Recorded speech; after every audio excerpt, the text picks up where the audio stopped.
Evet. Girdim. Daha kaç dakikamız var? 2 dakikamız var. Merhaba.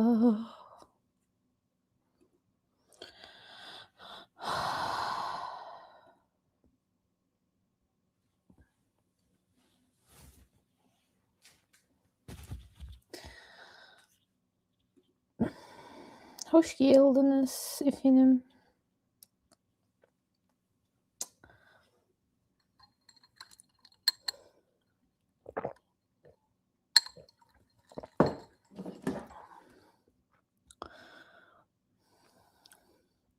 Off Campus'u izlediğimden beri playlistinden çıkamıyorum ya.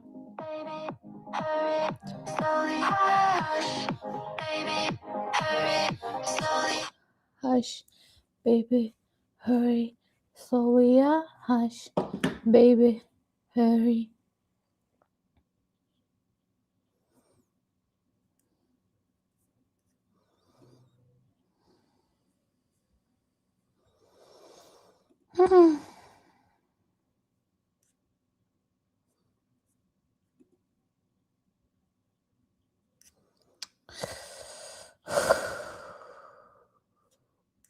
Benim inatla bu live'dan vazgeçmeyişim, canlıdan vazgeçmeyişim.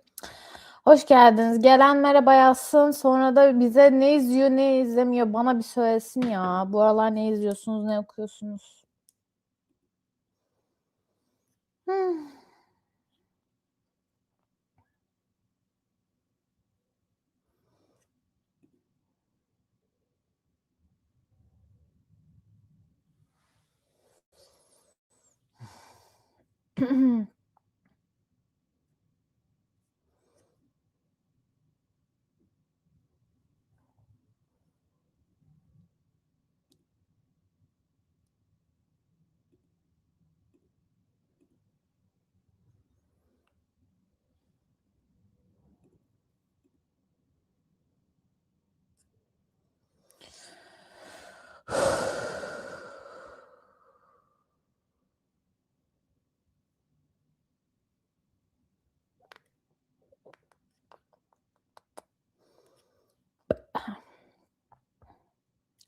Ben en son videomu izlediyseniz Off Campus izledim ya.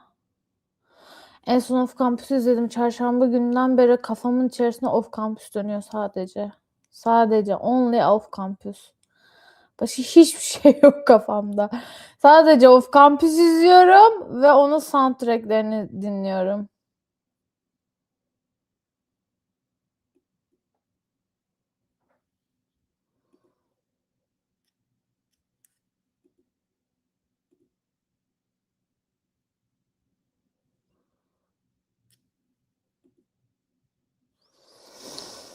Ah.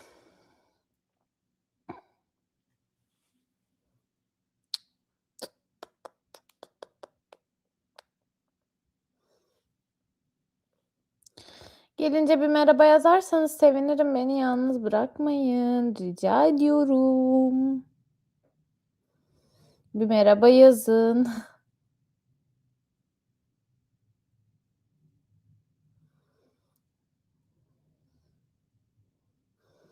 Son videomu izlediniz mi? Onu yazın.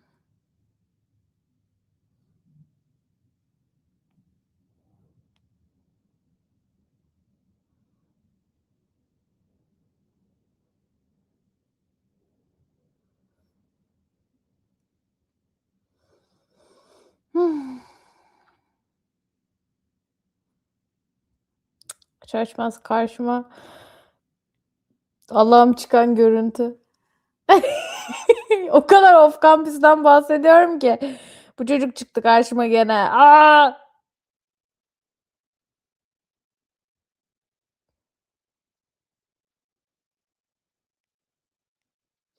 Allah'ım ne kadar oynak bir çocuk bu çocuk ya. Ah, çok iyi. Bayılıyorum oynak erkek. Harika. Tek başıma ne güzel konuşuyorum ya.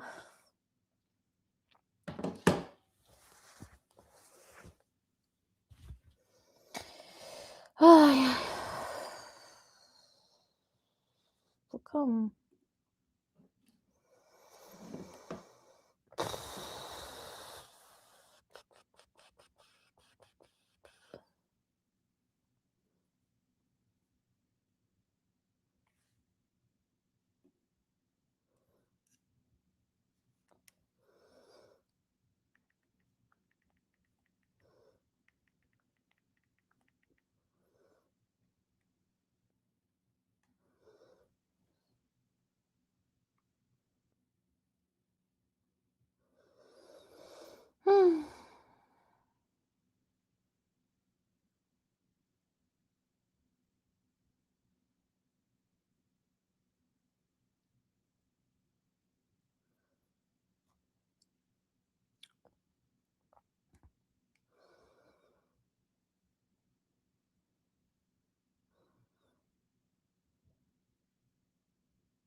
TikTok izliyorum. Ay Allah'ım gene TikTok'a çok düştüm şu sıra ya. Of ya.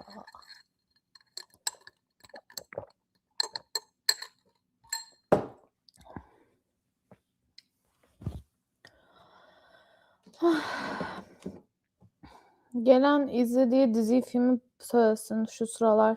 Okuduğunuz kitap var mı? Ne okuyorsunuz?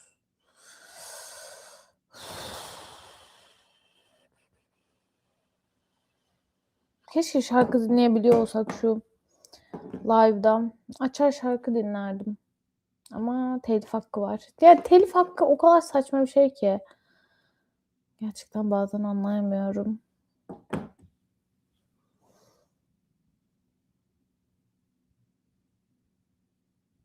Ben az önce telif hakkını şey yaptım.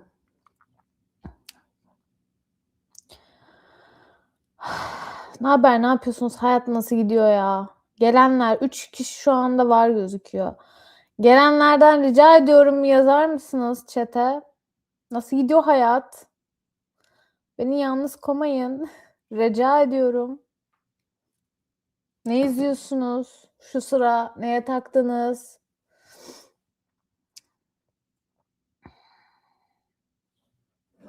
Hadi ya chat bir şeyler. 3 kişi var şu an. O 3 kişiden de bekliyorum ne olur.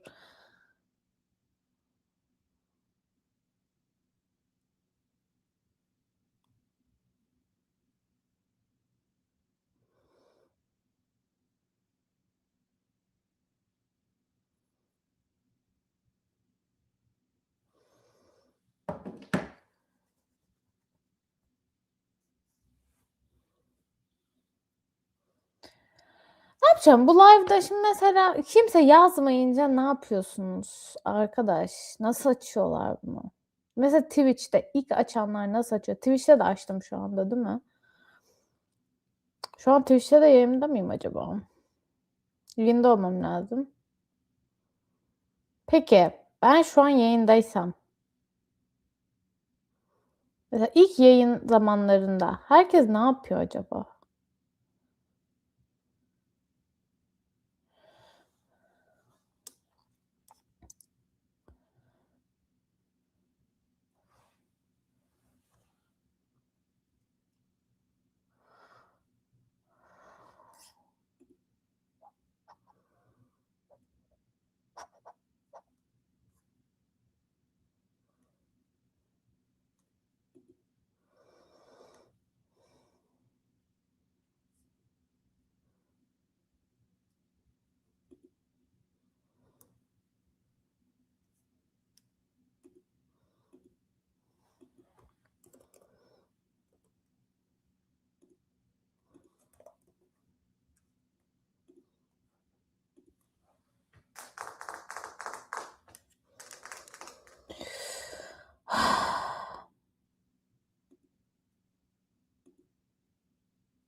Ay. Ayaklarım uyuştu.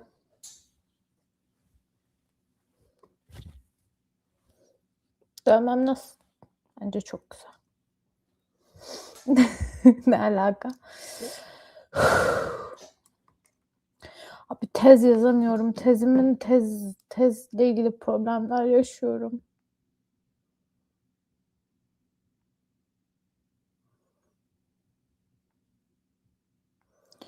Tez yazmam lazım. Ağustos'un ortasına kadar tez vermem lazım. Tezimi vermem lazım ve tezimin konusu çocuk yıldızlar ve çocuk yıldızlarla ilgili Dilara Tunes ile çok güzel bir video çektik.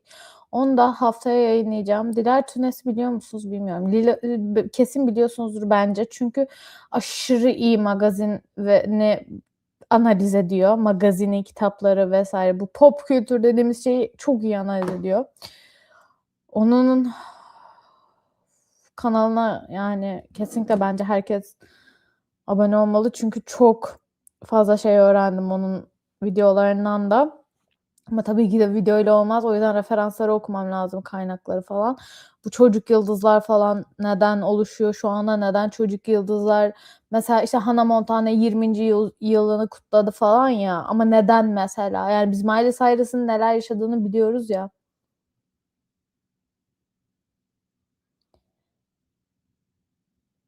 Biliyoruz. Hikikomori teşekkür ederim. İkimiz yayın yapsak çok güzel olur bence de. Dur. Fotoğrafını çekeyim Dilara'ya atacağım. Bence de ikimiz yayın yapsak çok güzel olur. Çünkü bayılıyorum sohbetine Dilara'nın. Onun da videosu haftaya gelecek bu arada. Baya yani 1,5 saat falan konuştuk. Haftaya pazar gelecek videosu. Baya 1,5 saat falan bu şeyleri konuştuk. Çocuk yıldızlar mevzusunu. Yani Disney'de biz neler izledik. İşte Disney, Nickelodeon ikisi de dahil bu arada. İşte ondan öncesinde de beni Diler şeyde aydınlattı. Videoya yayınlamadan spoiler vereyim ama aslında 2000'ler öncesinden başlayan bir furya var.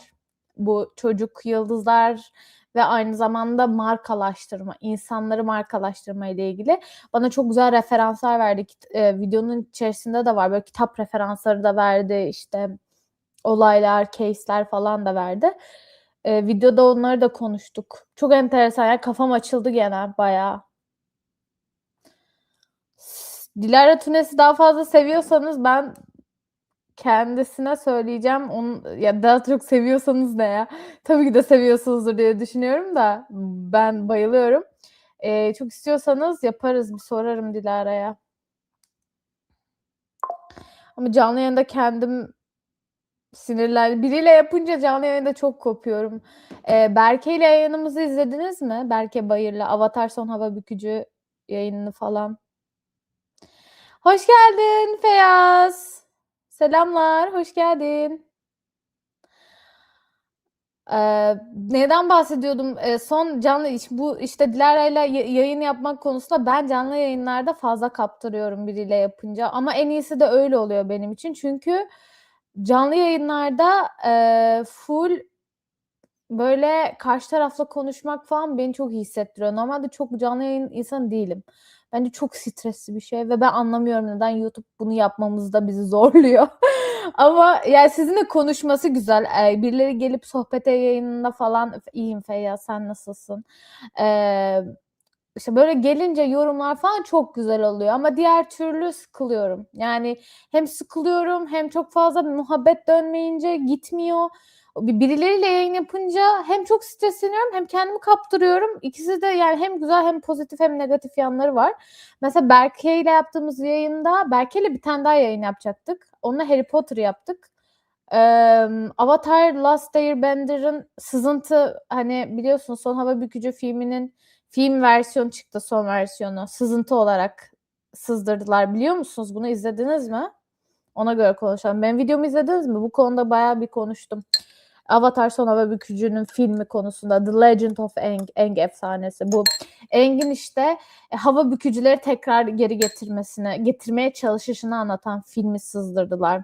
Bayağı da bir olay oldu. İzlediniz mi filmi?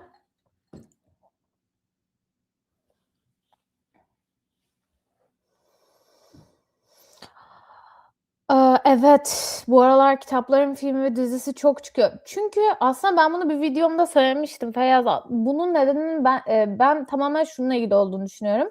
Çünkü var olan bir şeye yatırım yapmayı seviyorlar, risksiz. Yani şöyle, kitap fanlarının olduğunu biliyorlar o kitabın. Zaten iyi ya da kötü fark etmeksizin yapacakları projeye default bir şekilde o fanlar gelecek. Yani belirli bir, kesin izleyecek diye düşünüyorlar.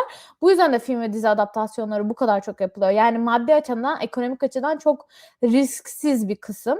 Çünkü yaratıcılığı zaten yaratılmış bir evren üzerinden gidiyorlar. Bir de bence bunun nedeni ne biliyor musunuz? Çünkü fark ettiler ki genç nesil, böyle, genç jenerasyon kitapları okumayı seviyor ve onları nasıl alabiliriz? Bu şekilde alabiliriz. En çok da içerik üreten kesim genç nesil. Onlar içerik ürettikçe, projeler ağızdan ağza geziyor falan. Yani ve onlara içerik yani onlar içerik üretiyor ama onlara film ve dizi sen yaptıkça senin film ve dizin onların konuşmasıyla daha da çok izleniyor, konuşuluyor, para getiriyor. Bir döngü yani. O yüzden ben normal karşılıyorum. Bir de ben seviyorum ya. Ben böyle gençleri izlemeyi çok seviyorum. Siz seviyor musunuz bilmiyorum ama ben mesela genç nesil, gençlik böyle eskiden ben küçükken kavak yerleri falan vardı ya. Bir hatırlıyor musunuz? Kavak yerleri, işte Medcezir, emm, ne bileyim Küçük Sırlar falan yani Gossip Girl'dan o da adapteydi ama bu tip diziler, filmler vardı ben gençken. Gençken diyorum da 26 yaşındayım ben. 26'ma gireceğim de ya ergenken falan. Biz böyle dizilerle falan büyüdük. Böyle ya film demeyeyim dizilerle büyüdük ve ben mesela o evrede yani ben ergenken ve çocukken çok seviyordum o dönemleri. Çünkü bir şey izliyorsun ve kafan dağılıyor. Çok büyük olaylar oluyor. Ne biri birini kesiyor, ne biri birini vuruyor, ne biri birini kuma diye alıyor. Yani hem kafan rahatlıyor hem eğleniyorsun, duygusal bağ da kurabiliyorsun falan. Yani böyle işler yok artık. Yani neden yok anlamıyorum. Mesela şimdi bir tane çıkacakmış galiba bu yaz böyle daha 17 mi? Öyle bir iş. Hatırlıyorsanız yazarsınız. Daha 17'ydi sanırım. Bir tane gençlik dizisi çıkacakmış yazın.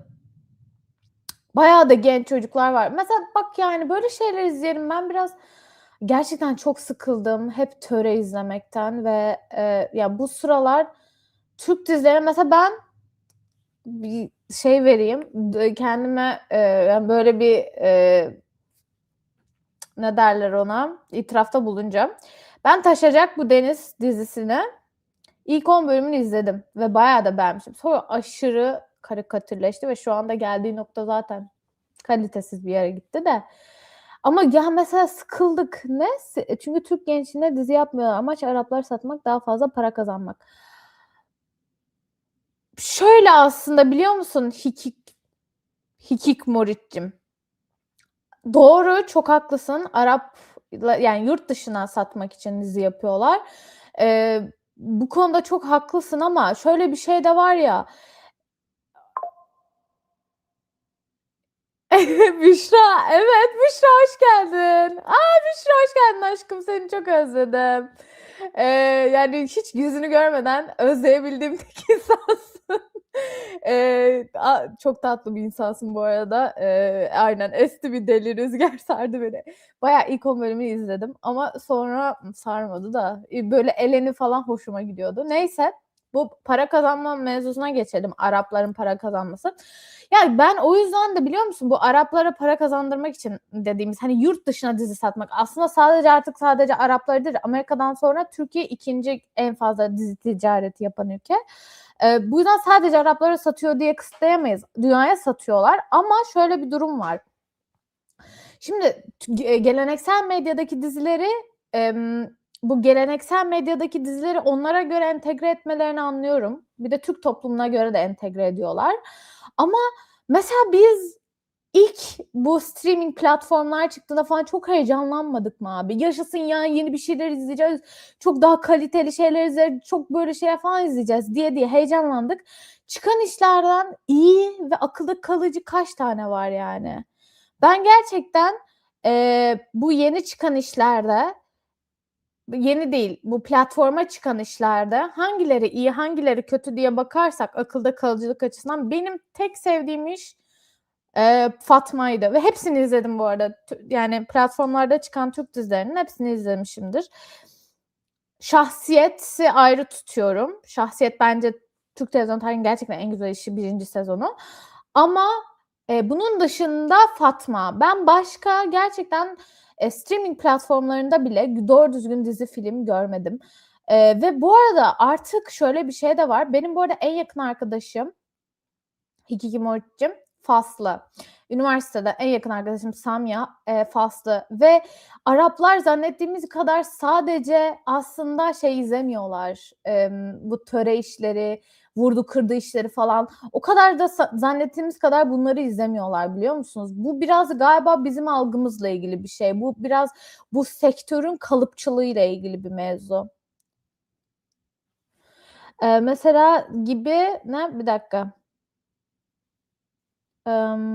Bir dakika.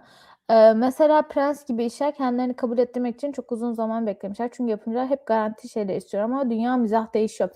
Aynen öyle aynen öyle ve şöyle bir şey var. Biz bence, genel olarak, izleyici olarak da şöyle manipüle ediliyoruz. Her seferinde sadece oyunculara kızıyoruz, yönetmenlere kızıyoruz, senaristlere kızıyoruz ama bizim burada asıl tepki vermemiz gereken bence yapımcılar ve kanallar. Çünkü bu İşleri kabul edenler, kanallar ve yapımcılar, para verenler onlar. Yani aslında gücü elinde tutanlar onlar. Bununla ilgili bir video çekmiştim.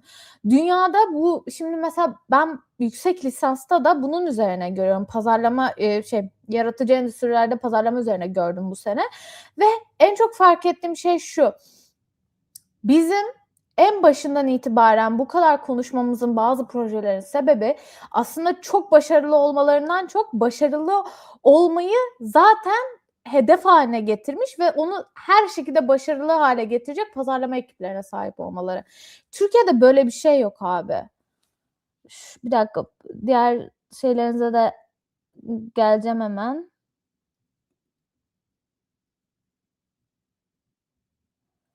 Hemen cahil yakalayamıyorlar. Şu an Avrupa Yakası'nı yeniden çekse aynı etkiyi vermez. Bu arada ben mesela bu konuda galiba farklı düşünüyorum. Çünkü ben Avrupa Yakası'nı şu anda açıp izlediğimde zamansız bir iş olarak görmüyorum ya. Yani mesela şu anda iyi bir iş gibi değil. O zamanın bence evet güzel bir dizisiydi. 1. sezon çok güzeldi. Ama aslında ya zamanının güzel işi. Şu anda mesela olsa ben çok da gülmüyorum açıkçası. O zaman da böyle aşırı aşırı her şeye gülmezdim ama çağı yakalayamıyorlar. Aynen Büşra. Evet canım, çağı demiş. Benim zeka. Allah'ım gerçekten, teşekkür ederim. Benim en zeki arkadaşlarımdan birisi beni aydınlattı efendim. Aynen, çağı yakalayamıyorlar. Avrupa Yakası'nı şu anda da yapamazlar çünkü bence çağın, işi değil ama çağın işi de işte Gibi falandı. Şahsiyet sonrası bir dakika, şeye geleyim. Şahsiyet.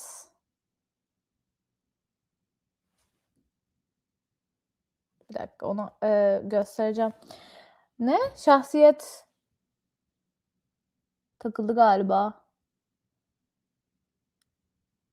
Ay evet, değil mi ya? Büşra kesinlikle ben de aynı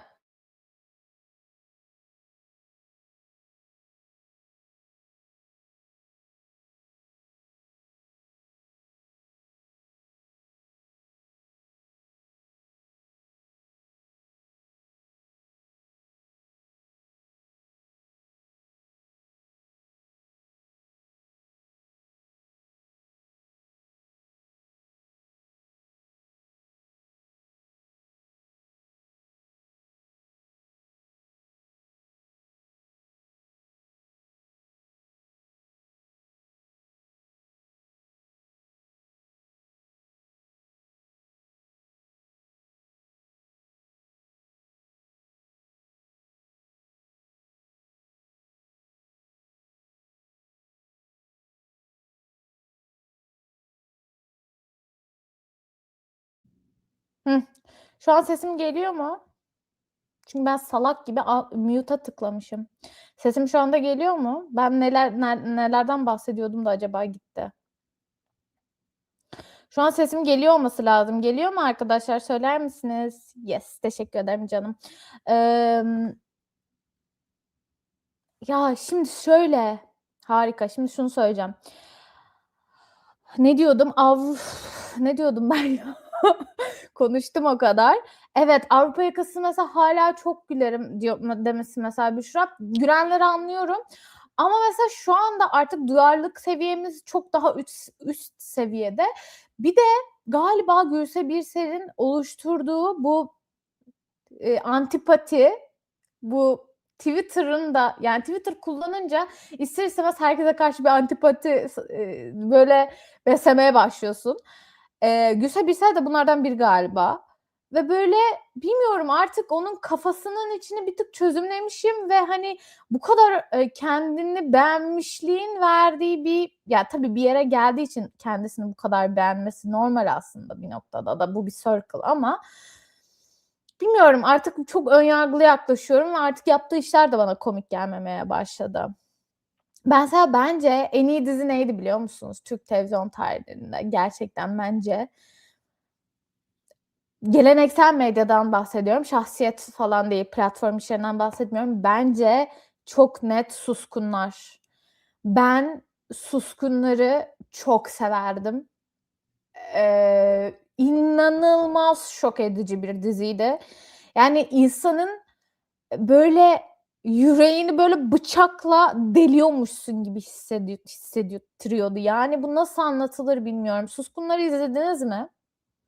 Ben yani çok ağır bir konusu var bu arada. Yani hiç alakası yok Avrupa Yakası'yla vs. ama bence geleneksel medyada yani televizyonda yapılmış en iyi iş gerçekten Suskunlar. Ben çok çok seviyordum ve, anlattığı şey açısından da çok değerli bulduğum bir işti. Yani guilty pleasure'larım var bu arada. Açıp açıp izlediğim, çok sevdiğim ve böyle manyak gibi, kliplerini falan izlediğim çok iş var. Onları da söylerim ama benim gözümde en iyi dizi oydu.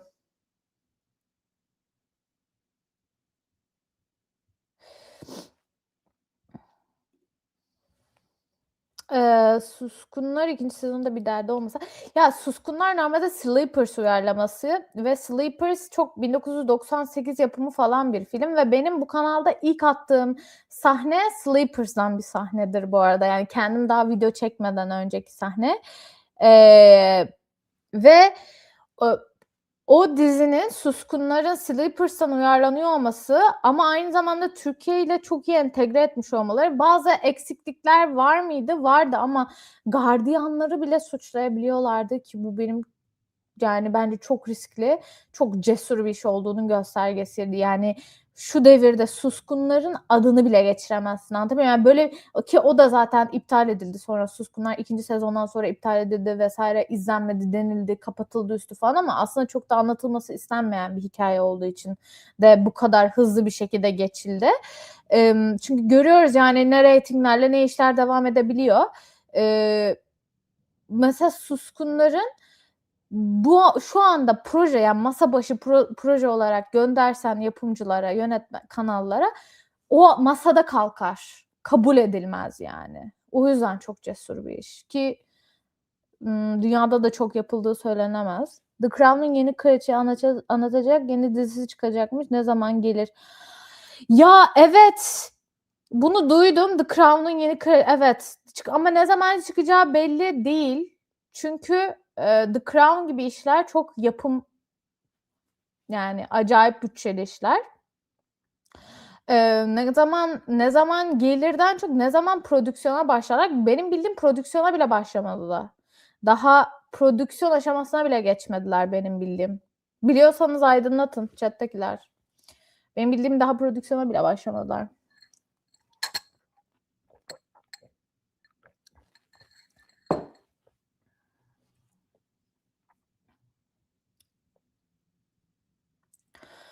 Ben manyak gibi Off Campus izliyorum arkadaşlar. Buradan unexpected bir çıkış yaşadım farkındayım ama ben 13 Mayıs'tan beri Off Campus izliyorum. Ve yani yapabileceğim hiçbir şey yok. Ben seviyorum. Yani ben o erayı da seviyorum. Burada da itiraf ediyorum çünkü yani zaten son videomda bayağı da konuştum. Yani bence itiraf edilecek bir şey yok. Gurur da duyuyorum. Off Campus'a da bayıldım. Aks dışında her şeyini çok sevdim. Gençler var, güzel insanlar, yakışıklı insanlar sevişiyorlar falan. Güzel yani. Ben seviyorum ya bu tip işleri. Eskiden bu dediğim gibi hani bu kavak yerleri falan vardı Türkiye'de ama bir de dünyada da şey yok muydu? Yani bir dakika. Gene takıldım mı?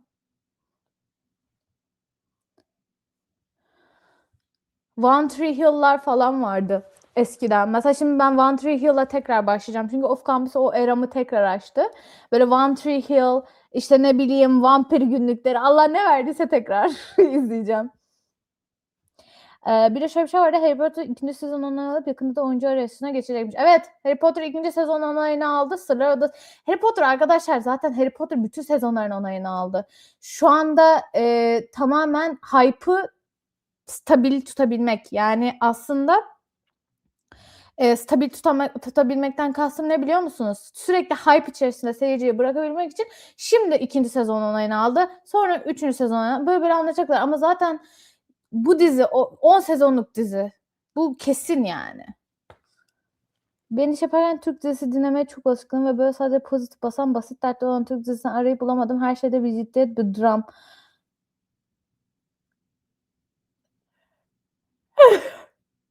Ya bir şey söyleyeyim. Gör Harry Potter kas seçimlerine katılıyor, oynat bakalım. Deri aşkım. Ben bir şey söyleyeyim mi? Benim yaşım olsa, bak bunu buraya sabitleyeceğim. Benim yaşım için bir kast açarlarsa oradayım. Yani benim yaşıma uygun kast açarlarsa oradayım. Ne olsa oynarım. Yani Slytherin'de oynarım. Mis gibi Bellatrix.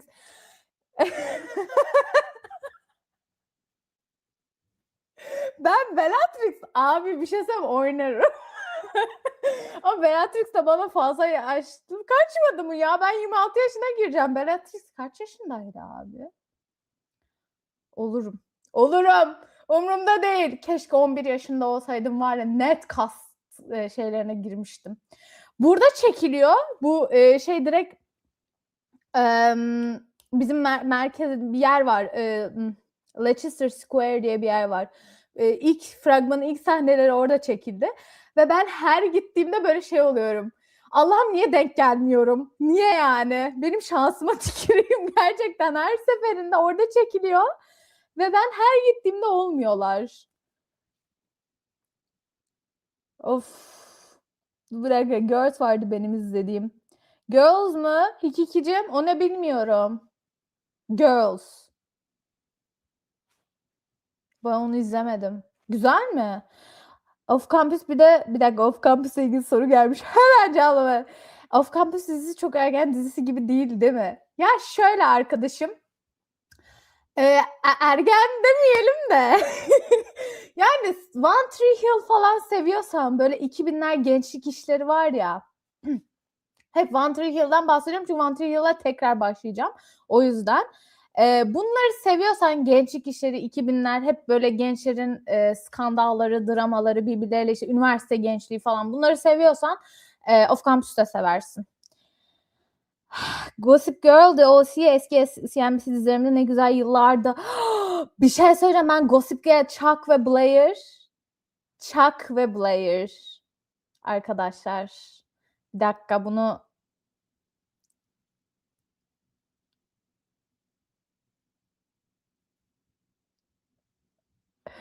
Chuck bir dakika Büşra yürü git. Worcestershire sauce. Allah'ım ya of. Niye burada benim zekam ve şeyimle İngilizce aksanımla dalga geçiliyor? Dur. Ben şu anda şey konuşmak istiyorum.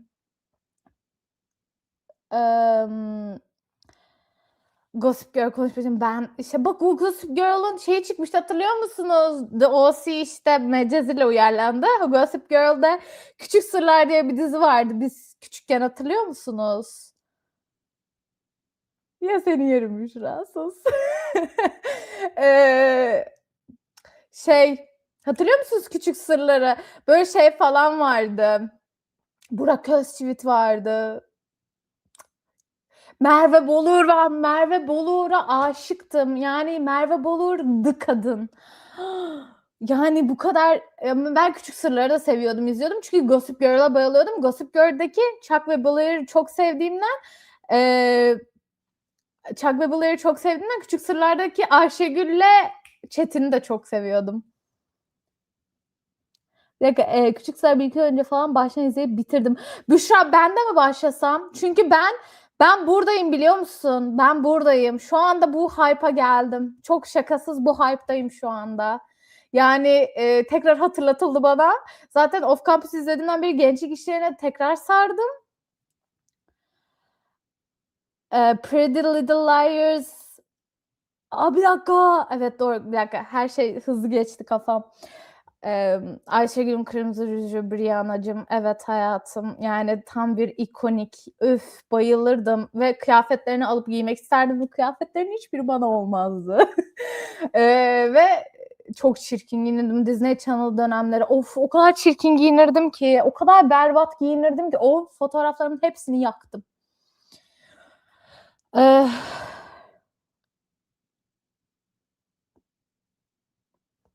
Gonca Vuslatırı vardı. Evet. Çok doğru. Gonca Vuslatırı vardı. Oha ve böyle çok yan roldeydi. Ayşegül'ün yani Merve Bolur'un yan kankitosuydu. Böyle küt saçları falan var. Şu an her şeyi hatırladım.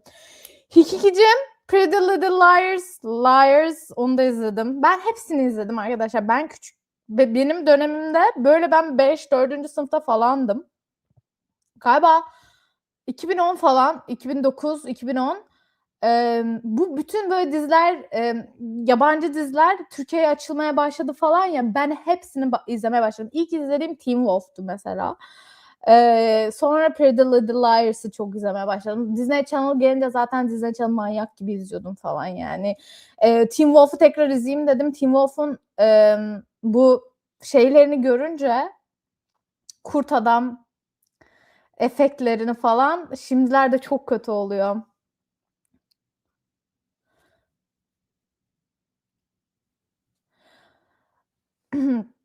Ne? Bir dakika.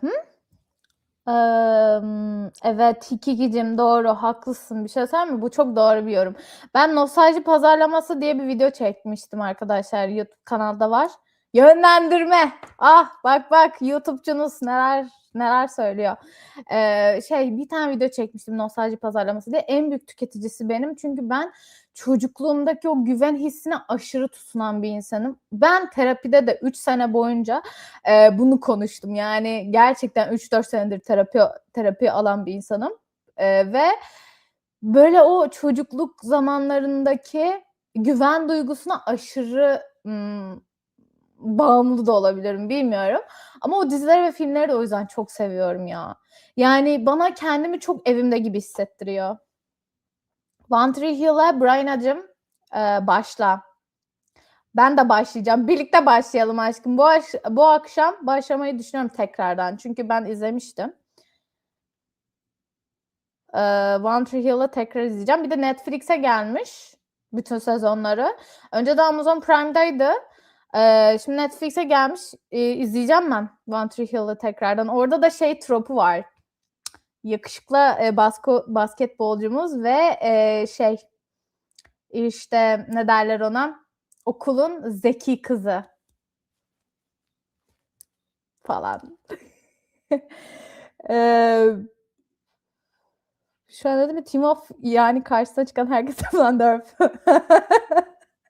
Alfa Scott. Of hiç sevmezdim Scott'ı. Ben Styles'cıydım. Bir şey söyleyeceğim bir dakika. Styles'ı açayım mı? Gözümüz gönlümüz açılsın. Styles var ya Teen Wolf Styles benim ilk celebrity crush'larımdan biri.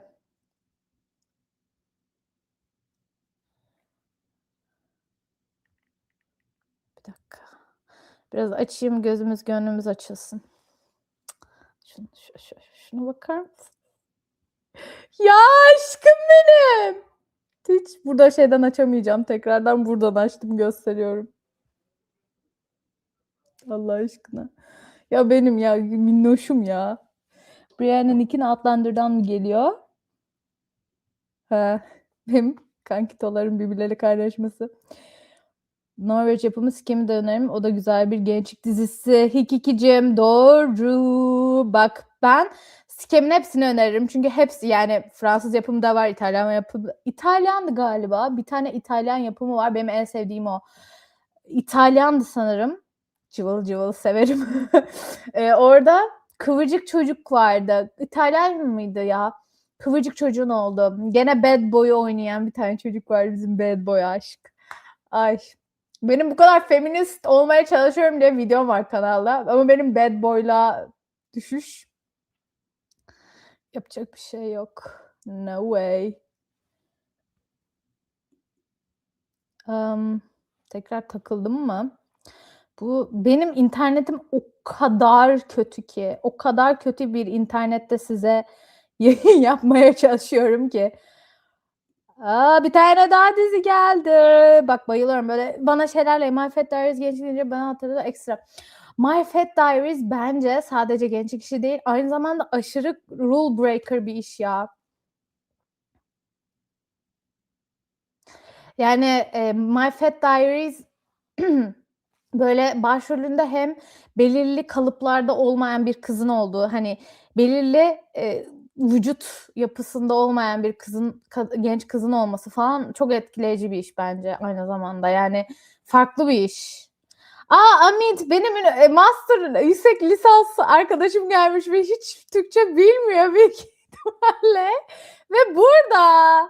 Teşekkür ederim Amit. Benim yüksek lisans arkadaşım arkadaşlar ve kendisiyle Prime Video videosu çektik biliyor musunuz? Kendi özel hesabımda, prive hesabımda görebilirsiniz. Böyle Prime Video için bir tane reklam çektik birlikte. Thank you Ahmet. I know right? They're so cute. Every figure. Bir dakika hemen.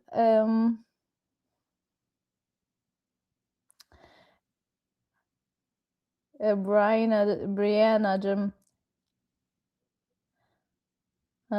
Okay. Benim internetim o kadar kötü ki çıldıracağım.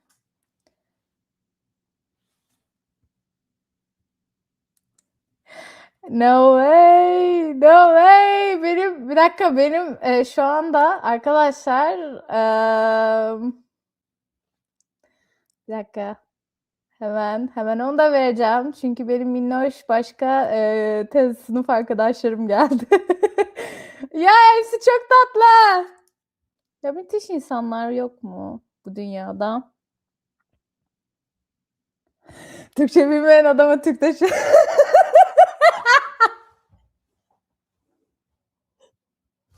sus. Tej de geldi. Bir dakika Tej'e de teşekkür edeyim. Çünkü Tej benim buradaki ilk arkadaşım arkadaşlar. Kendisi müthiş tatlı bir insan. Ve bayılıyorum. Bilim okuyor.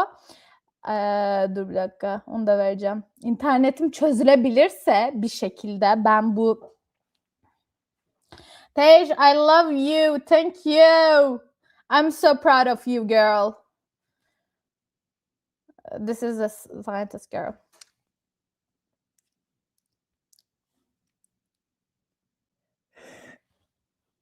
Ya welcome Amit yazmam Brianna. Ya seni yerim. Çok tatlısın. Müthiş tatlı insanlar var bu kanalda. Dünyanın en tatlı insanları var bence bu kanalda.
Geldim, başardım.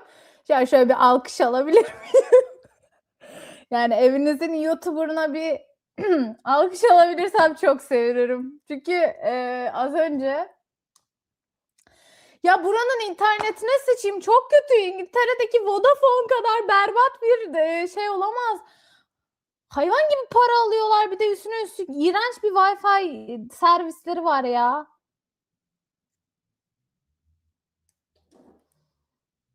Peki benim Büşra aşkım yaptım ya gerçekten. Şu an kendimle hayatım boyunca bu kadar gurur duydum başka bir an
benim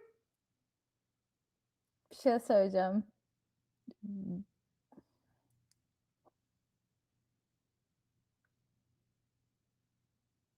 Yaptın mı? Kurbanınız olayım yaptın deyin. Çünkü daha fazla strese dayanamayacağım. Bu şu an bekliyorsunuz ya, bak bekleyen herkesi yerim. Dünya tatlısı insanlarsınız gerçekten. Duygulanıyorum. Ama umarım olmuştur.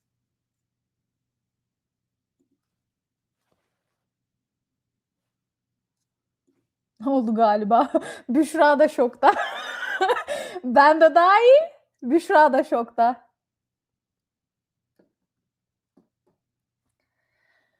Bak, aşklarım buradan görebiliyorum sizi.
Kimse nazar değdirmesin.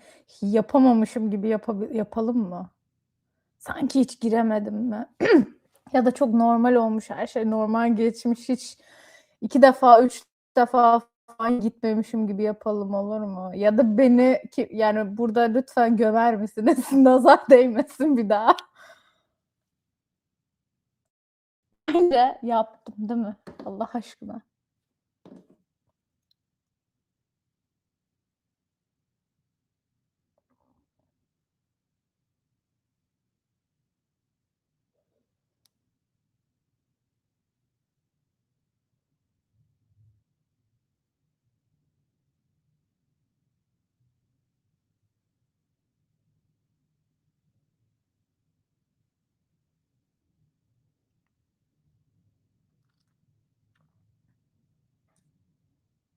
Bence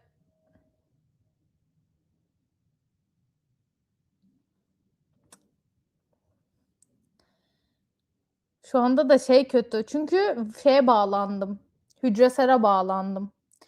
Abi öğrenci şartlarında bu kadar oluyor. Öğrenci şartlarında internet bu kadar oluyor. Yapabileceğim hiçbir şey yok. Senin nazar boncuğunu yiyeyim ya. Büşra, sen ne kadar tatlı bir insansın. Benim seninle acilen tanışmam lazım. Hangi şehirdeysen geleceğim artık. Yeter be. Bu ne ya? Bu sevgi çok olmuştu.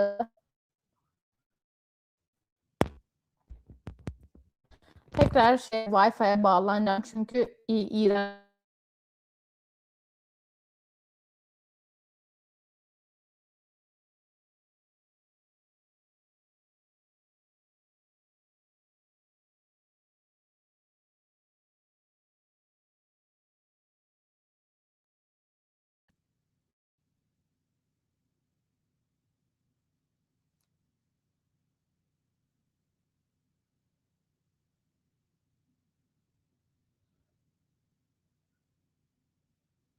Geleceğim yazdım şu an Büşra'ya. Şu an bence okey miyiz arkadaşlarım? Bence daha iyi. Görüntü de daha iyi gibi.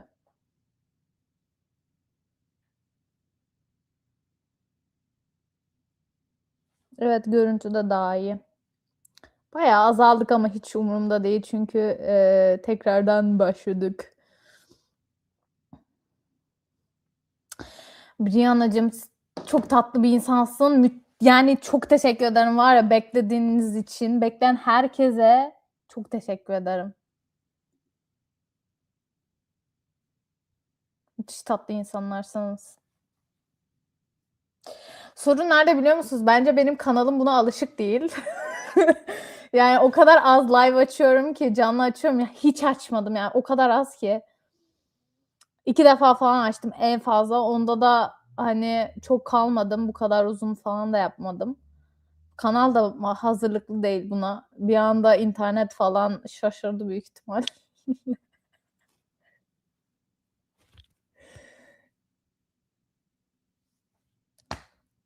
Değil mi Feyyaz'cığım? Bence de okey, yani yapacak bir şey yok. Öğrenci arkadaşlar, ben öğrenciyim.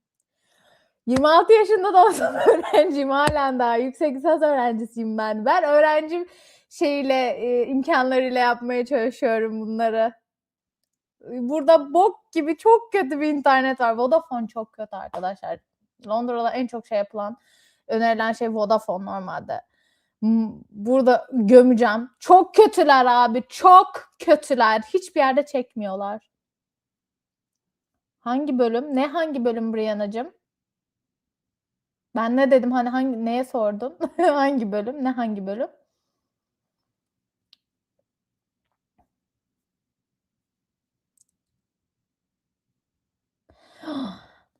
Öğrenci öğrenciden anlar. Feyyaz'cığım. Allah kolaylık versin. Allah sabır versin. Yüksek lisans hangi bölüm? Ben pazarlama üzerine yüksek lisans yapıyorum ama yaratıcı endüstrilerde pazarlama üzerine. Bölüm deyince aklıma ne geldi biliyor musun? Dizi film. Onda bile aklıma dizi film geldi. Şaka gibi. Güzel bir soru geldi. Hemen bakalım. Bakalım. Hikiki Morris'cim. Rowling'e para kazandırma olayına ne diyorsun derin? Ben çok ikilemdeyim. LGBT komitesine büyük zarar oldu. HDP diziden kaçak izleyeceğim gibime geliyor bu yüzden. Şöyle ki Hikikicim ben şimdi bunun videosunu da çektim ya. Bunların videosunun çekmenin Rowling'e para kazandırdığını düşünecek kadar aslında saf ve minnoş olmamamız gerektiğini düşünüyorum. Çünkü neden biliyor musun? Aslında belirli kamusal bir protesto oluşturulsa ben de o protestonun içerisinde olurum. Ama şimdi biz bireysel olarak tabii ki de herkes kendi protestosunu yapabilir. İçerik üreticileri içerik üretmemeyi seçebilir. Anlıyorum. Ama şöyle de bir şey var. Ben yani 5 yıldır falan işletme yönetimi falan gören bir insanım. Markalaştırma falan gören bir insanım. Ve marka dediğimiz şey o kadar büyük bir şey ki bu Harry Potter da bunun içerisine giriyor. Bu marka olduğu andan itibaren o marka hepimizin markası haline geliyor. Protesto edilecekse de hep birlikte protesto edilmesi gerekiyor. Ya sen ne kadar Rowling'i Bence biz ne kadar Rowling'i bireysel cancel'lamaya çalışsak da bunu toplumsal bir biçimde yani yapmadıkça bunun bir anlam, bir etki edeceğini düşünmüyorum. Seneye son şu demiş. Geçen yıl King Cross'ta Ravenclaw atkısıyla çektiğim fotoğraf harici Rowling'de daha para kazanam diyordum ama Londra'da müzikal izlemeden ölmek de istemiyorum. Hikikomori şimdi ben bir şey söyleyeyim mi size? Çok pahalı.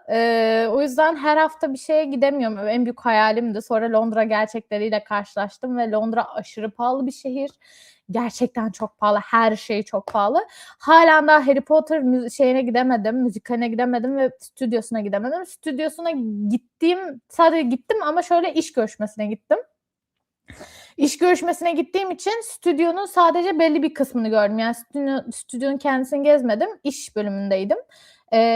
O kısma gittim. İş görüşmesine gittim ama gezmedim yani. Ben de gezmek istiyorum. Ve ben bunun biz bireysel bir yani anlıyorum, saygı da duyuyorum. Bireysel protesto yapanlara saygı da duyuyorum ama yapmayınca da laf edilmesini de doğru bulmuyorum açıkçası. Çünkü sen onu yapmayınca dünya inanılmaz iyi bir yere dönüşmeyecek. Çünkü sen bireysel protesto yapıp yapmamak tamamen kişinin kendisine kalmış bir şey bence.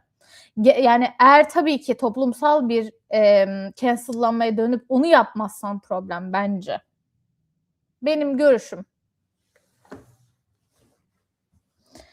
Ama kimse kimseye de neden yapmıyorsun?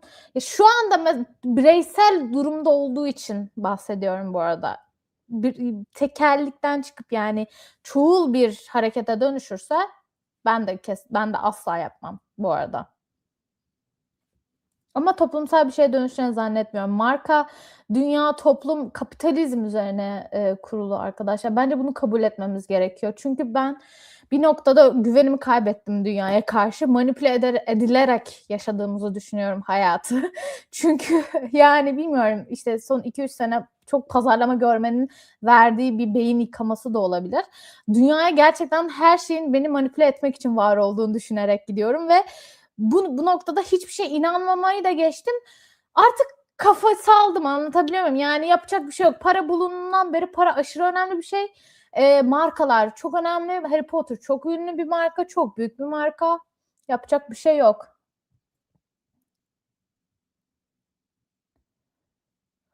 Kazan odaklı. Aynen öyle. Yani para kazandırdığı müddetçe her şekilde her şey devam eder. Ve biz ne kadar savaşsak da bazı şeyler için ben para mevzusu olduğum andan itibaren Lidyalılardan beri insanlar olarak belli bir yere kadar belli değerlerin arkasında savaşabiliriz. Tabii ki de benim de mesela cancel'ladığım şeyler var mı? Var. Benim de çok bireysel olarak mesela dizisini izlemediğim, filmini izlemediğim oyuncular vesaire de var. Daha başka insanı çok net zarar verdiğini gördüğüm insanlara daha katı oluyorum ben genelde izlerken. O benim vicdanıma daha çok dokunuyor. Yani Rowling de kesinlikle söylediklerinin hiçbirinin arkasında değilim. Çok ırkçı, çok homofobik söylemler ve onun fikirleri benimle asla paralel değil hiçbir fikre. Ama şöyle de bir şey var. O da bir fikir ya. Yani ben bunu bir yere kadar cancel'lamayı seçerim. Ama mesela şiddet geçmişi olan, taciz geçmişi olan bu gibi daha gerçekten somut anlamda başka insanların haklarını elinden alan insanlara karşı direkt elinden alan ve direkt etki eden insanlara karşı ben direkt şu anda bir kendi vicdanımda cancel'lamayı doğru buluyorum. Ya mesela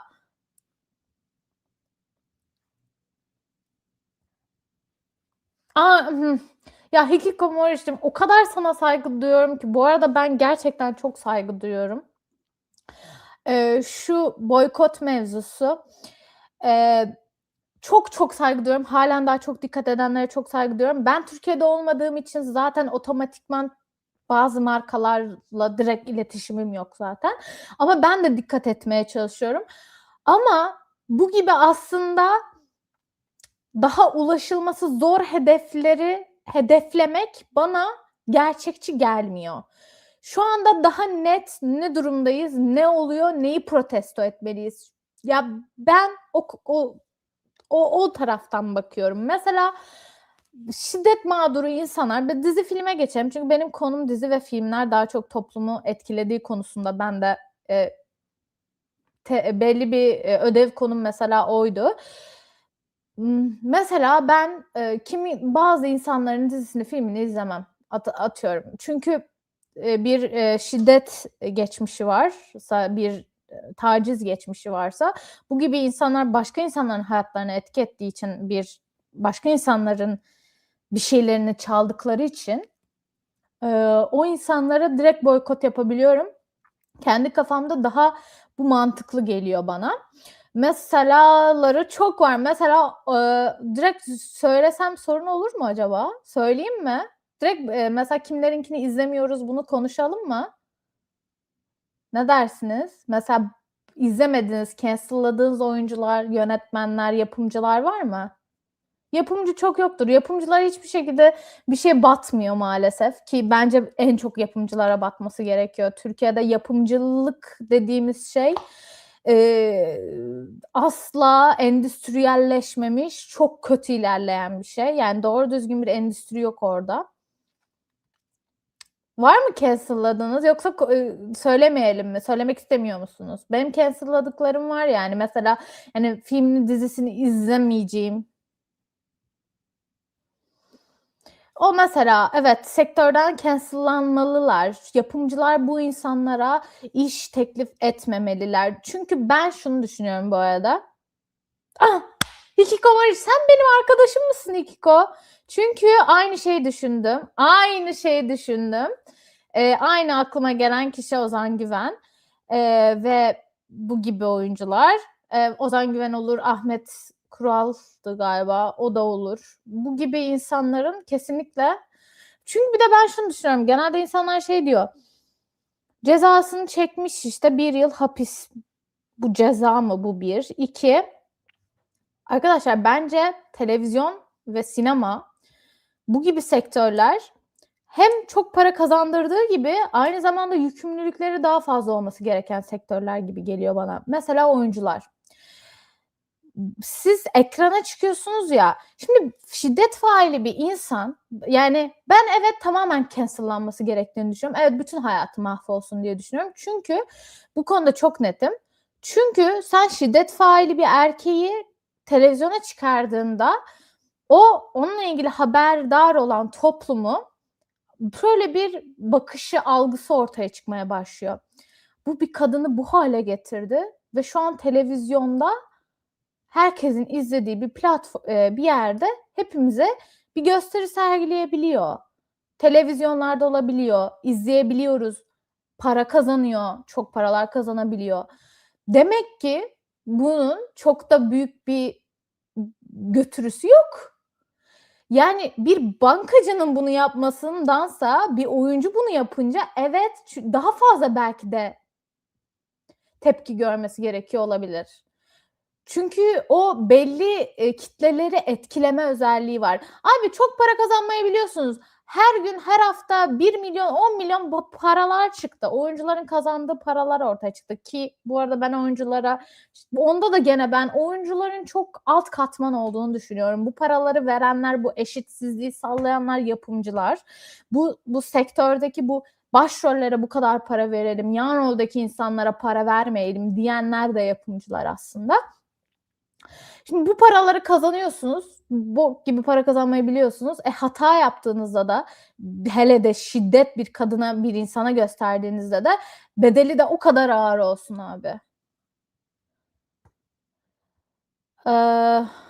Kore bu konuda çok kötü ya. Kadın idoller sadece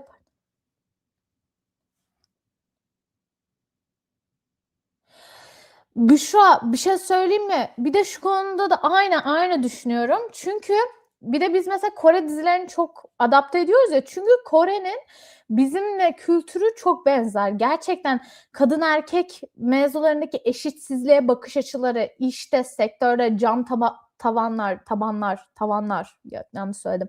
Cam tavanlar, kadınların domestik olarak bırakılmak istenmesi vesaire. Yani hep daha evde konservatif bir hayata çekilmek istenmesi, aile kavramı adı altında oluşturulan kurallar, bunlar o kadar benzer ki.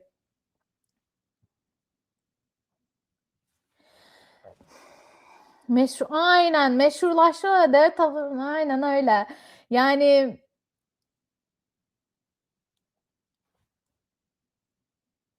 şöyle, Hikikomori'cim sen çok doğru konuşuyorsun. Hiç yani o kadar söyleyebileceğim bir şey bırakmadın ki, yani çok doğru, nokta yani. Bir de mesela ben şeye de doğru bulmuyorum. Çıkıp bu insanları mağdur gibi cancel'landığı için 2 yıldır iş yapamıyor ya. İnanılmaz mağdursun abi sen. Üf, sen bir kadının gözünü yüzünü o hale getirdin. 2 yıl iş bulamadın. İnanılmaz mağdursun. İnanılmaz.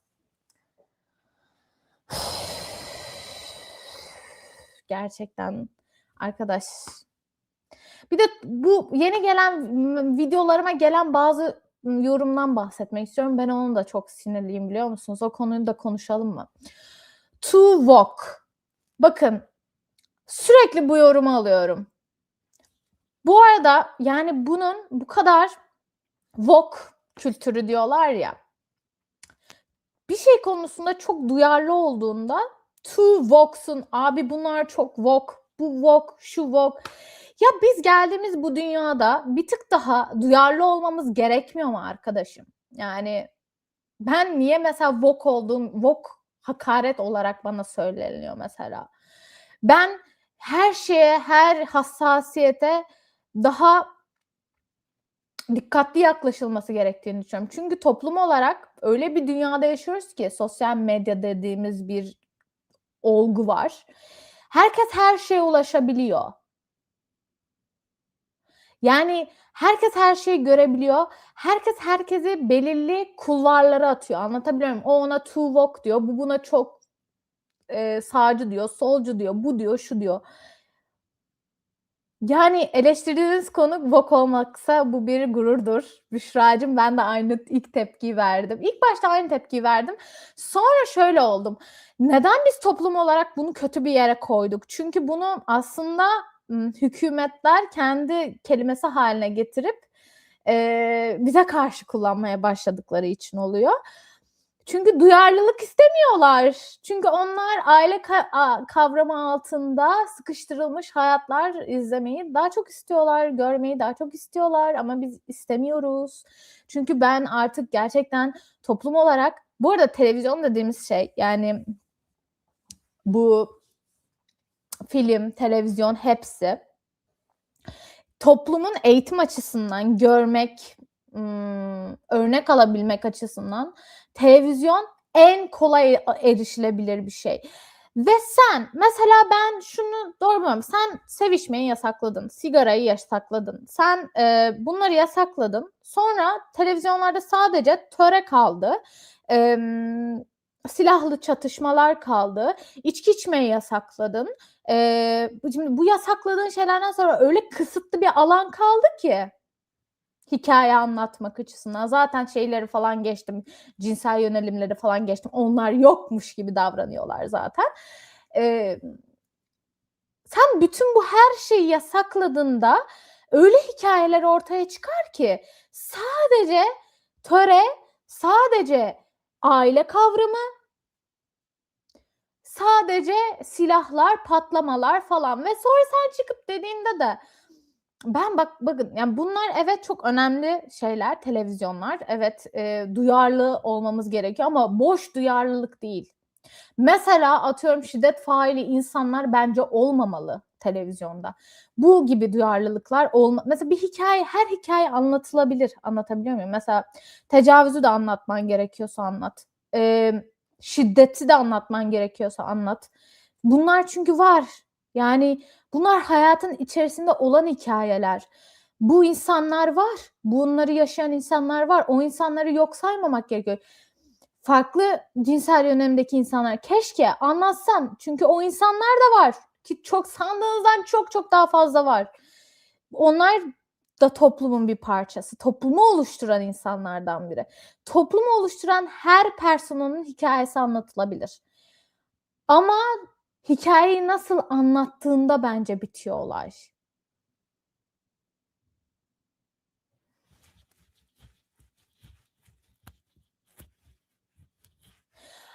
Kesinlikle öyle Büşra. Yani bir hikayeyi nasıl anlattığın bence önemli olan. Eğer sen bir sahneyi, bir şiddet sahnesini pornolaştırıp, şiddet pornosu haline getirip onu bir reyting, bundan zevk alacak insanların gözüne hitap edecek şekilde süslüyorsan bu çok büyük bir sorundur. Çünkü sen o zaman bir hikayeyi anlatmaktansa sen hikayeyi oyuncak edip aslında insanların parasını almaya çalışıyorsun. Ratingini almaya çalışıyorsun. Rating eşittir para. Bu farklı. İşte bizim toplumumuzda yasak kavramı o kadar normalleşti ki.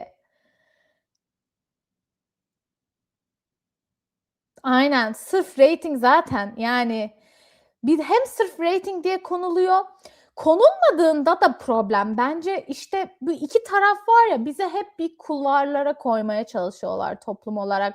Ben mesela bu arada bir tane eleştirildiğim videoda bir tane şey diye eleştirdim. Sen homofobiksin diye eleştirdim. J.K. Rowling videosu çektim diye. Bir de Too Woke'sun diye eleştirildim. Bakın ben şunu söylemek istiyorum aslında burada. Benim derdim şu. Biz ne yaparsak yapalım toplum olarak, kişiler olarak kişisel hayatımızda da hep bir kulvara konuluyoruz. Hep bir personaya, hep bir kalıba konuluyoruz. Ama aslında öyle değil. Mesela şimdi de bu sefer de her şeyi yasaklamaya kalktılar. İşte silah sahnesini keselim, bunu da keselim. Bu sefer de sahneler arasında geçişler yok. Nasrettin Hoca derin. Aşkım teşekkür ederim. Teşekkür ederim aşkım. Teşekkür ettim. Nasrettin Hoca olmak bana hoşuma gitti. Çünkü çok dertliyim. Sohbet muhabbet yapıyoruz ya derdimden de bahsetmek istiyorum. Gerçekten çok dertliyim. O kadar yani YouTube'da bu arada gördüğünüz üzere ya inanılmaz bir şeyim yok. Zaten yeni başladım. Yani her şeyde çok beginner seviyedeyim arkadaşlar.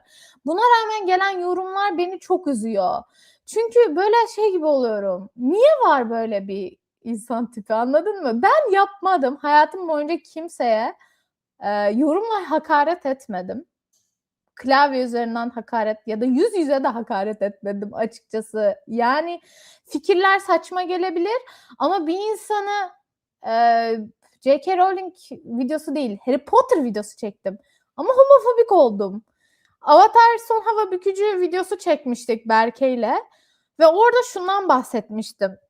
Son hava bükücüler işte hava bükücüleri yok ediyorlar ya bu aslında bunun nedeni şey demiştim.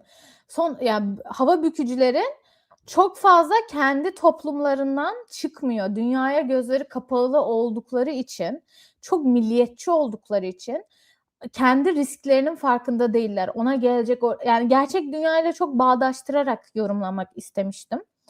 ve şey demiştim, işte, biz insanlar olarak diğer toplumlara, diğer milliyetlere gözümüzü kapatmamamız gerekiyor. Bu sadece kendi iyiliğimiz için tabii ki değil ama bu aynı zamanda senin de iyiliğine, sağlayacak. Çünkü onları gördükçe daha çok iyileşmek isteyeceksin, daha iyi yerlere gelmek isteyeceksin, daha farklı hayatlar yaşamak isteyeceksin. Birbirlerinden örnek alacaksın ya da başka yerlerdeki kötü olaylar seni, hayata, dünyaya karşı daha açık hâle getirecek. Risklere daha açık hâle getirecek. Bunu dedim diye de 2 tane woke, 2 tane sol liberal buluşmuş dizi film yorumluyor. Bak hiç unutmuyorum. Çünkü, bence çok enteresan bir yorum. Sizin de merak ediyorum, fikrinizi. 2 sol liberal buluşmuş, dizi film tartışıyor. Neden, film ve diziler bunların elinde? Gelen yorum bu. Yani biraz da kendi dertlerim be. Ya ben bir tane dizi vardı. Neydi ya dizinin adı?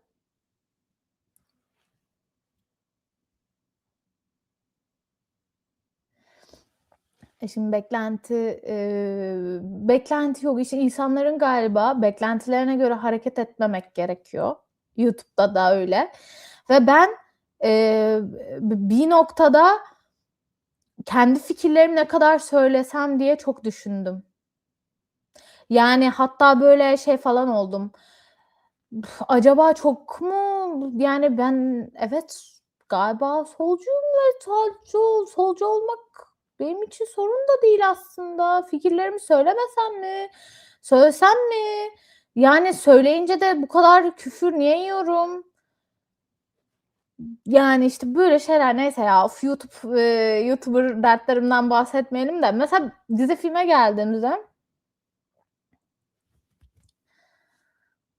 ya, keşke Büşra öyle olsa biliyor musun? Daha çok diziyi, filmi sevdiği için beni mesela gelen de oluyor. O problem oluyor.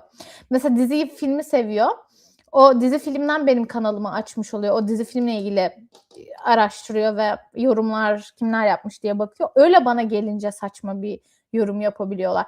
Bir de şöyle bir şey var arkadaşlar. Ben bu YouTube dünyasında şundan bahsetmek istiyorum.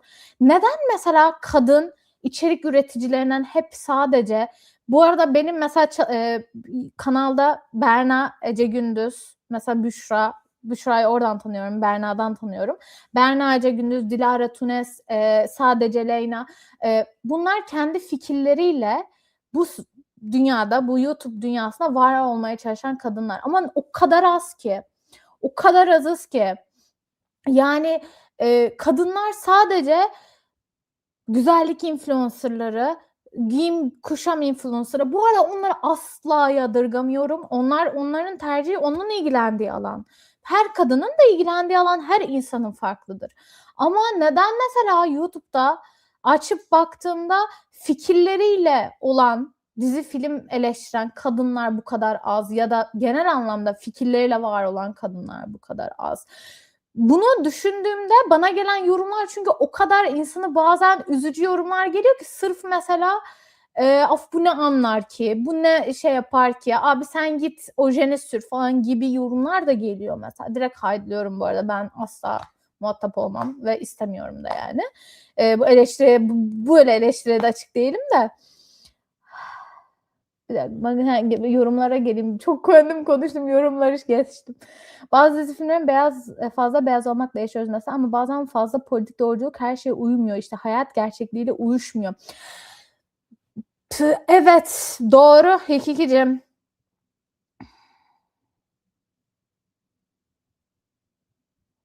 Politik doğruculuk farklı bir şey bence. Politik doğruculuk, yani şöyle, politik doğruculuğun anlamını bilmeyenler bu terimi çok kullandığı için yanlış yere evrilmiş bir kelime bence.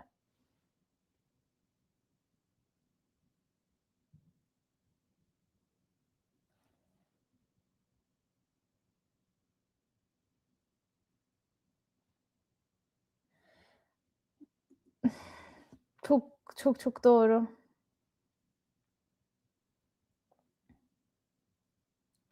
Ya, bunu buraya sabitleyeceğim.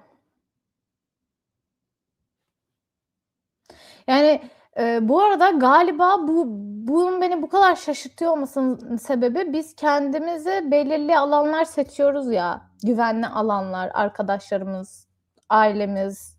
Ailemiz seçebildiğimiz bir alan değil tabii ki ama arkadaşlarımdan bahsediyorum. Sosyal medyayı da kendi güvenli alanın şeklinde kullanıyorsun. Seninle benzer fikirlerin daha fazla olduğu, senin sevdiğin içeriklerin daha fazla olduğu. Galiba o yüzden beni YouTube'a başlayınca en çok bu şok etti. Çünkü bu kadar, ya biliyordum evet cinsiyetçilik var ama bu kadar ağırını direkt göreceğimi ve hani bu kadar takipçim de yok abi. Yani ne alaka, anladın mı? Hani çok takipçim olur, çok para kazanırım. Çok yorum gelir anlarım ama böyle tek tük gelip böyle gelince de insanın moralini bayağı bozuyor.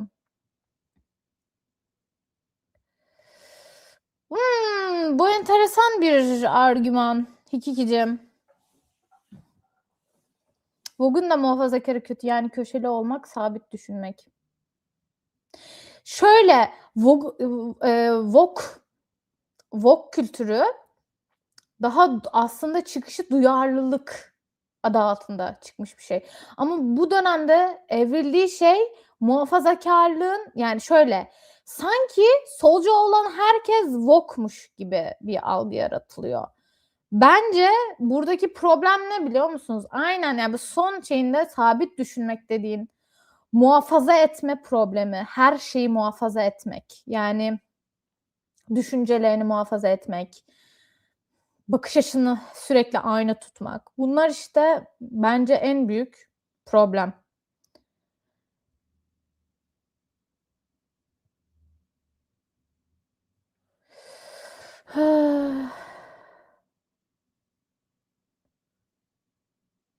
Ya Büşra, en çok da o acıtmıyor mu peki? Yani en güvendiğin alan, güvenilir, hani aynen sana tepki gösterecek insan zaten biliyorsun sana tepki. Bir dakika, bunu da yapacağım. Çünkü ben de çok yaşadım. Bunu ben de çok yaşadım, biliyor musun? Özellikle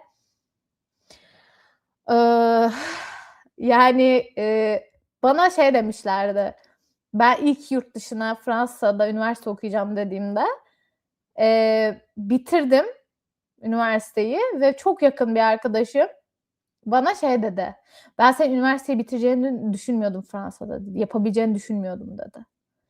Ve çok yakın arkadaşım dedi bunu. Ve böyle şey oldum, yani biz yani şimdi şey de yapamıyorum, o an sinirlenemedim de. Ne diyeceğimi de bilemedim. Bu kadar mı güvenin yoktu bana dedim ya da yapamayabilirdim bu arada. Dünya bu. Her şey olabilir. Yani büyük bir olay değil, yapamamak da büyük olay değil, yapmak da büyük olay değil ama insan arkadaşım dediği insandan böyle bir şey gelince işte bazen arkadaşlıklar aslında alışkanlık oluyor. Arkadaşlık olmuyor bence. Brianna Brianna kesinlikle yüz yüze. Evet, bir kadın olarak sosyal medya kullanmak çok zor. Bir de sosyal medya ya iş üretmeye çalışmak da çok zor. Yani herkese açıyorsun ya kendini. Yani eleştiri almaya okay olman lazım. Bu arada mesela cümlelere, kelimelere, söylediğim şeylere, fikirlerime katılmayınca ben okay'im. Bunlarda hiç sinirlenmem. Niye sinirleneyim? Herkesin fikri kendine. Hatta bazen çok gülüyorum falan. Hoşuma gidiyor. Ama kaşına, gözüne, senin zekana, salaksın, aptalsın gibi cümleler işte kadınlara, eğer bir de hele ki biraz kendine bakan bir kadınsan, maskülen bir kadın değilsen, bakan değil, maskülen bir kadın değilsen bir tık daha fazla kelimelerinden çok yüzüne odaklanıyorlar senin.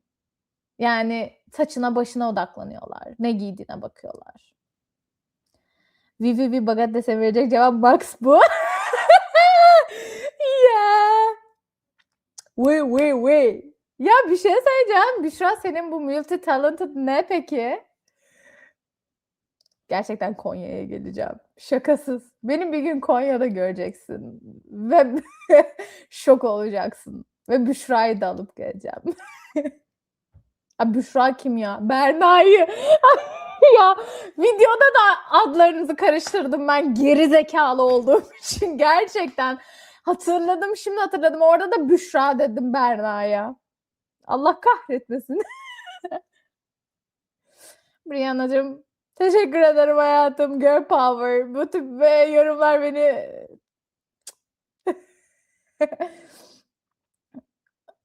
bir dakika ne? Duolingo'da Fransızca çalışıyorum. Beklentim büyük olmasın.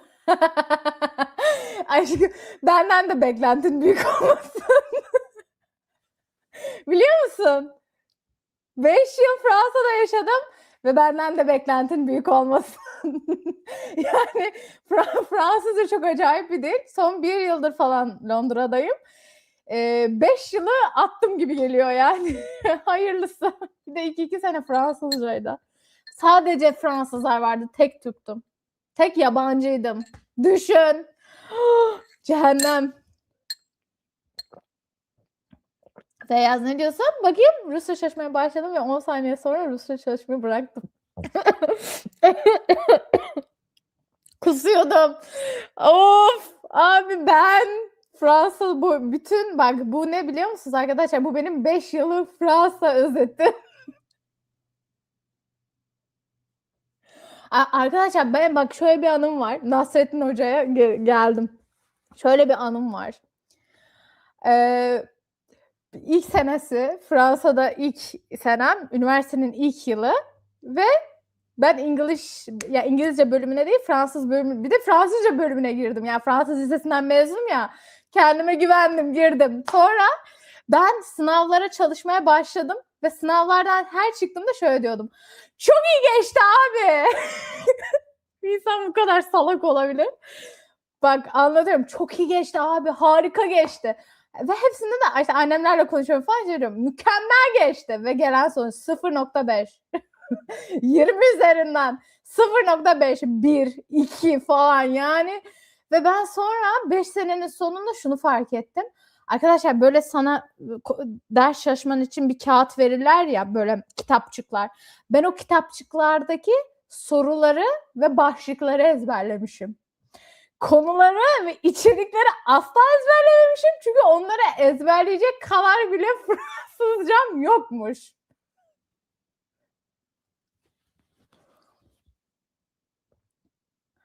Aşkım Büşra ben de Nasrettin Hoca neyse benim zeka.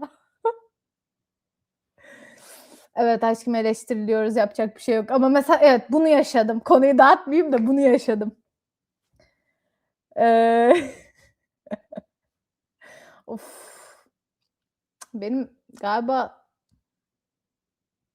beyin hücrelerim mi durdu acaba? Gene. Neyse işte böyle bir olay yaşamıştım Feyyaz. O yüzden bir de Rusça farklı şey. Of. Çok zor. Çok zor. Bence bu arada arkadaşlar dil baremi diye bir şey var biliyor musunuz? Ben dil baremini 5 senenin sonunda aşabildim. Ya ben gerçekten üniversitenin sonunda falan Fransızcam okeydi benim gözümde. Ve o dil baremini aşınca diğer diller daha kolay öğrenilmeye başlıyor. Onu fark ettim. Yani ama o çok zor açtım. Ben ilkokulda falan da nefret ederdim dilden genel anlamda. Hocamdan nefret ederdim o yüzden.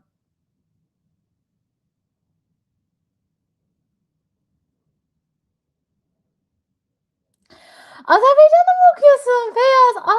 Bir şey söyleyeceğim. Ben çeyrek Azeriyim. Biliyor musun? Benim anne tarafım Azerbaycanlı. Anneannemler. Çok severim. Çok tatlı insanlar. Ay kolay gelsin bu arada. Üniversite çok zor. Yani bence yüksek lisans daha kolay.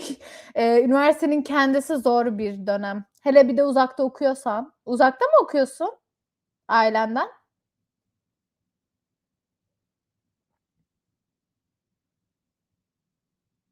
Bekliyorum cevap.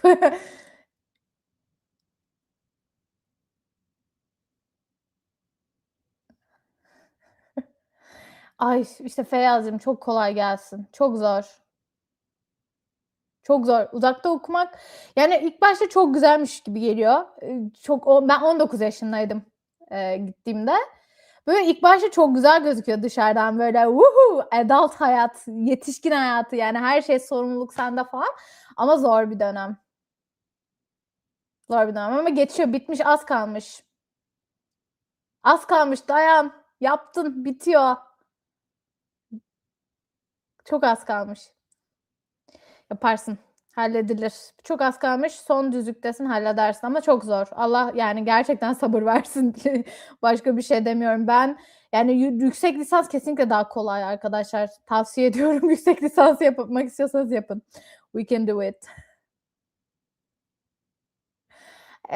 Londra'ya gelin, yüksek lisans yapın. Gelin hep beraber buluşalım. Gelin, sizin tur rehberiniz olmam yok mu? Benim de bir Monsieur Taha gibi tur yapsam ya. Bu arada şey yapmayı düşünüyorum. Londra için başka bir kanal açıp oradan da Londra vlog içerikleri çekmeyi düşünüyorum. Londra ve genel İngiltere için. Sizce nasıl olur? İzler misiniz yapsam? Böyle işte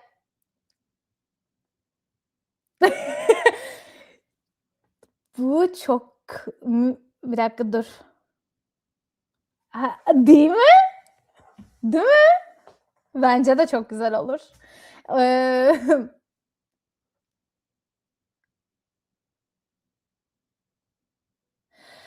Büşra şey düşünüyor. Ev turunu Türkçe kanala çek. Manyaklar adresini bulamazsa.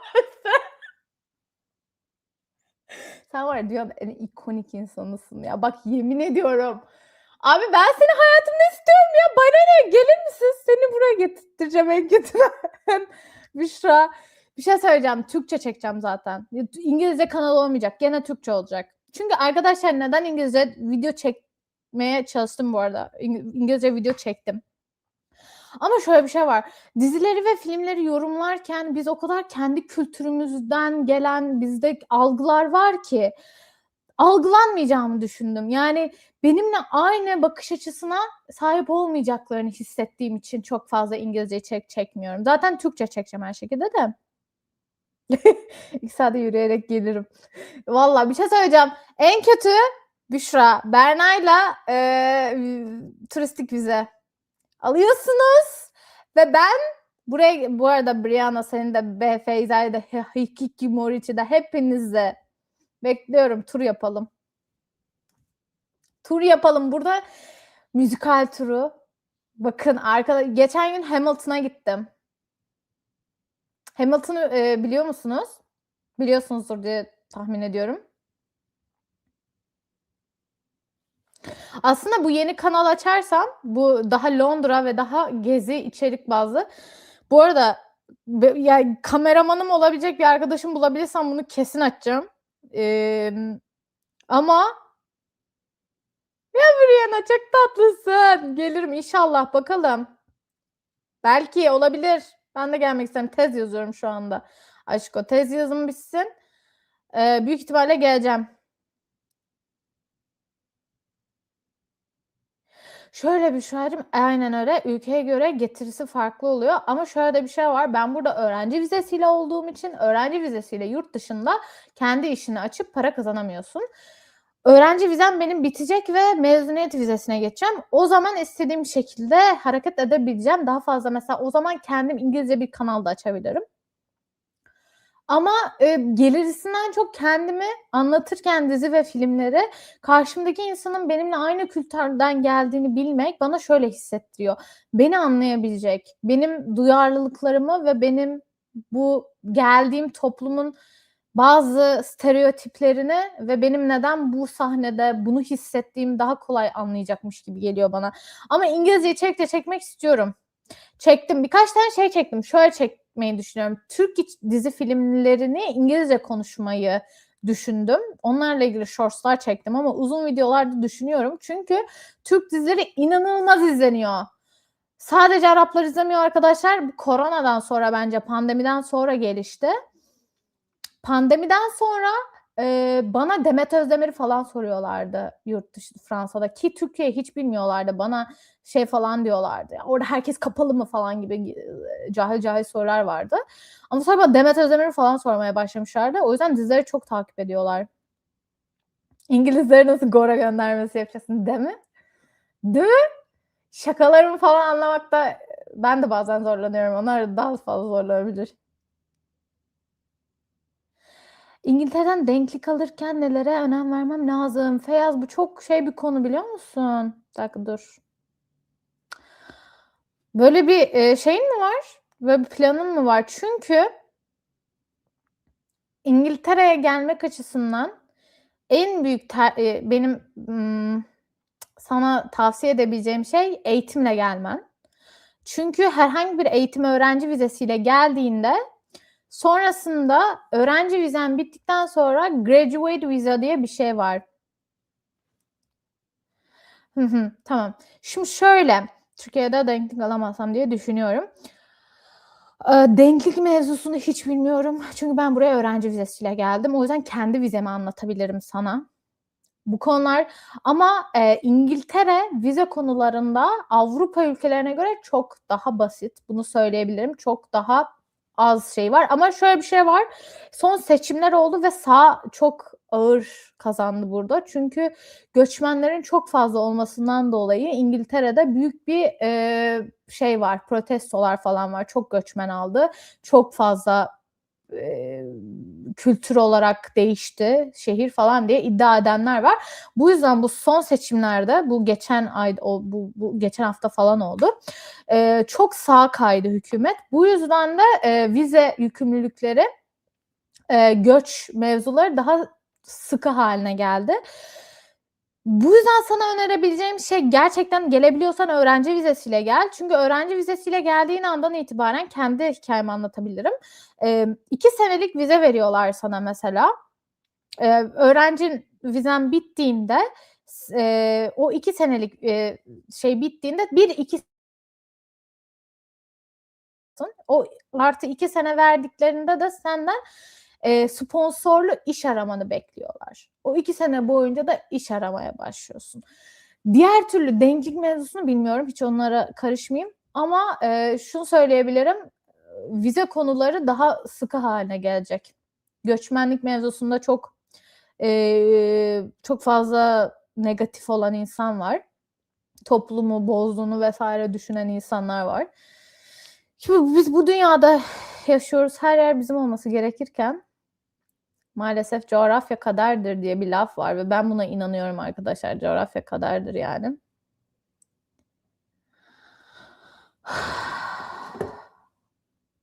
Bir mesaj mı geldi? Bir dakika bakıyorum.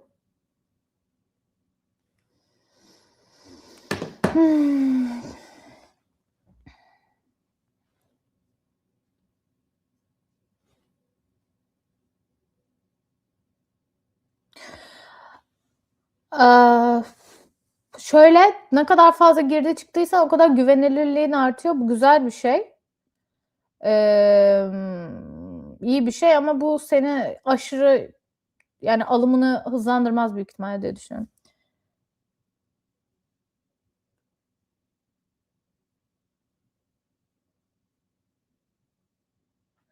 Ne? 2-2-13 bir dakika. Bu nasıl bir yorum? Bir dakika. Okuyorum. Bir saniye. Okuyamadım. Şov yapacağım da. Gene internetim boka sardıysa çok sinirleneceğim. Batılıların filmlerde Türkiye sarı göstermesi gibi bırak. Biraz da onlar bizim bakış açımıza duysunlar filmlerini, dizilerini. Onlarına ufuklar gelsin. Bence yapmalısın. Çok tatlısın Hinki. Teşekkür ederim. Çok motive edici bir yorum. Düşünüyorum. Bakalım. Halen daha şu anda daha şöyle bir şey var. Önce bu kitleyi yani oluşturup çünkü daha şu anda yani çok fazla bir alanım yok. Kendi gücümü arttırıp sonra dediğin gibi motivasyonumu başka alanlarda dağıtmak istiyorum. Başka kanallarda da aynı enerjiyle devam etmek istiyorum. Şimdi daha yeni Para kazanmam açıldı kanalda. Biliyor musunuz? Hype geldi. Son videoma hype atar mısın arkadaşlarım, canlarım? Benim gezi ekibim, hayali gezi ekibim. Hepinizden son videoma hype bekliyorum. Yeni açıldı hype şeyim. Para kazanmam falan açıldı benim ya. İnanılmaz. Çok mutluyum biliyor musunuz? Teşekkür ederim İlkicim. Çok mutluyum gerçekten. Çünkü 1 yılı biraz geçti ben başlayalı. 2024 Kasım'da başladım galiba. 1,5 yıl falan oldu.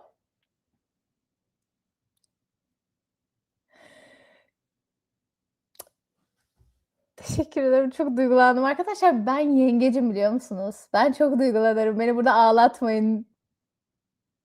Teşekkür ederim. Tekicim, Feyyazcığım, Büşracığım. Teşekkür ederim. Bebişkolarım. Bu kadın yapımcı olacak. Evet, yapımcı olmak ileride, çok çok ileride en büyük fantezim. Fantezi garip bir cümle oldu farkındayım ama şu anda çok olabilitesi yüksek bir şeymiş gibi değil ya. Daha çok başındayım her şey. Ama gerçekten istiyorum. Bence biraz fazla, daha fazla kadın yapımcıya dünyamızda ihtiyaç var. Yok çünkü çok fazla. Yani çok az var. İstiyorum. O yüzden hype'lar gelsin. Of vallahi bilmiyorum. İnşallah güzel bir kanal haline getirebilirim. Derin Universe.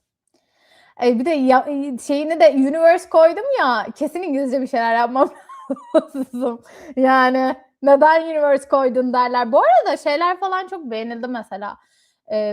Türk dizilerinden bahsettiğim bir shorts çekmiştim. Oraya çok yorum geldi ve genel anlamda da Türk dizilerini, daha demin de söylediğim gibi, Türk dizilerini aşırı fazla izliyorlar ve garip aldıkları bazı böyle çok sevdikleri şeyler var. Galiba özellikle Akdeniz ülkeleri galiba aynı eşitsizlik, kadın erkek mevzularındaki eşitsizlik Akdeniz ülkelerinde de çok fazla ve kendilerinden çok fazla şey buluyorlar.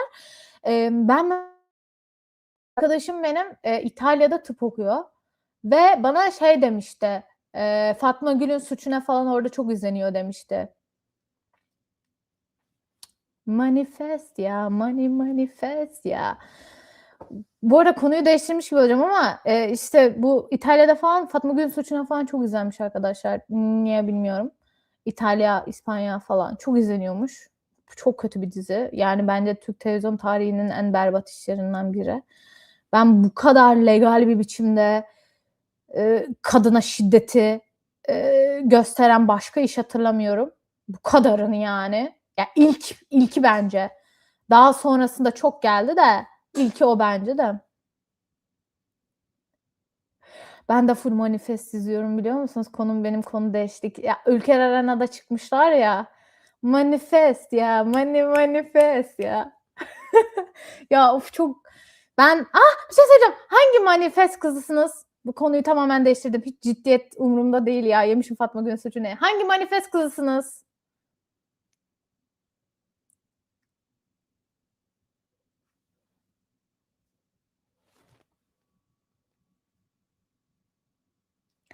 Evet Hilkicim çok haklısın.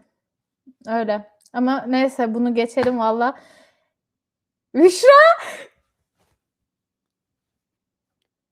Siz başka kimsiniz? Bir de benimkini tahmin eder misiniz? Ben sizce neyim? Ay bir şey söyleyeceğim. Sizce ben neyim? Çünkü ya bir de sarılarla doldu buralar. Brianna, aşko, Manifest'i kesinlikle izle. Kliplerini bence izlemen lazım. Şarkılarını tek başına dinlemek yetmez. Kliplerini izle. Neyden başlayabiliyor musun? Büşra evet ben Esin'im. Bence de ben Esin'im. Ben Esin'im. Esin'im. O yüzden çok iyi anlaştık aşkım biz. O yüzden ben sana diyeyim. Çünkü Esinler iyi anlaşır. Brianna'yı da Manifest Girls yapacağız. Kızlar, canlar. Sadece kızlar yok. Feyyaz da var. Ben kızlar diyorum ama anlayın siz ya. Feyyaz asla bence takılacak bir insan değil. O yüzden Brianna'yı da manifest yapacağız. Manifestleyeceğiz. Hangi şarkıyla başlasın manifesti dinlemeye Brianna? Şarkı önerin. Hangisi?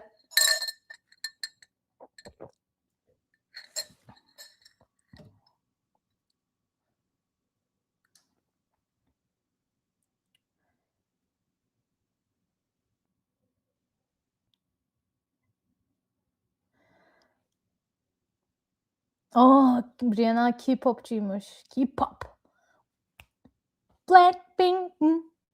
Ya benim K-pop'tan anladığım boomerlığım ortaya çıktı.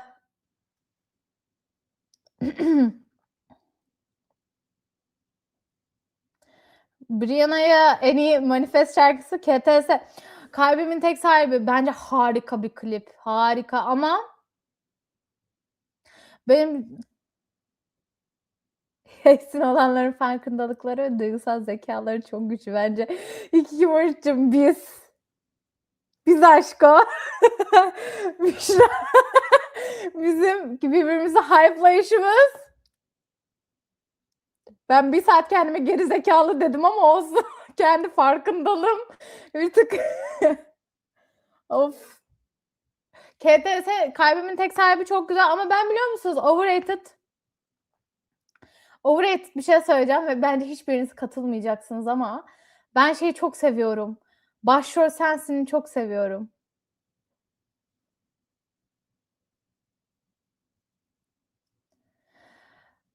Brianna bir şey söyleyeceğim. Wait. Of göf kızım. Bir şey söyleyeceğim. K-pop ben hiçbir zaman giremediğim bir sektör oldu maalesef. Çünkü ben çok kendime yakın hissedemedim. Sadece çok bilindik şeyler işte Blackpink'i falan severdim. Ama bir şey söyleyeceğim biliyor musun? Bu dediğin gruplar dağıldı mevzusu bence hepsi için var ya. Hiç böyle tek bir şey söyleyemiyorum yani. Hani çoğu grup dağılıyor abi.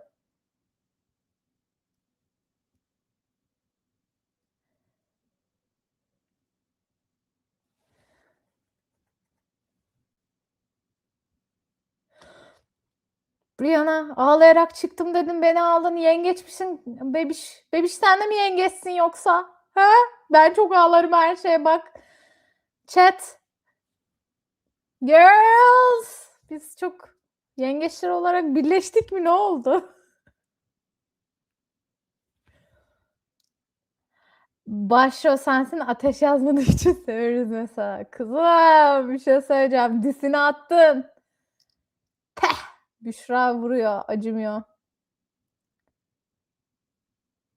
Ay Burcum yengeç. Ne? Koç olarak daha... Bir dakika sen Büşra sen koç musun? Büşra?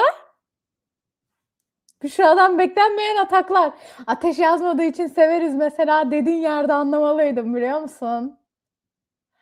Of! Burada çok güçlü bir kadın var arkadaşlar. Aramızda inanılmaz güçlü bir kadın var. Terazi burcu olarak susuyorum.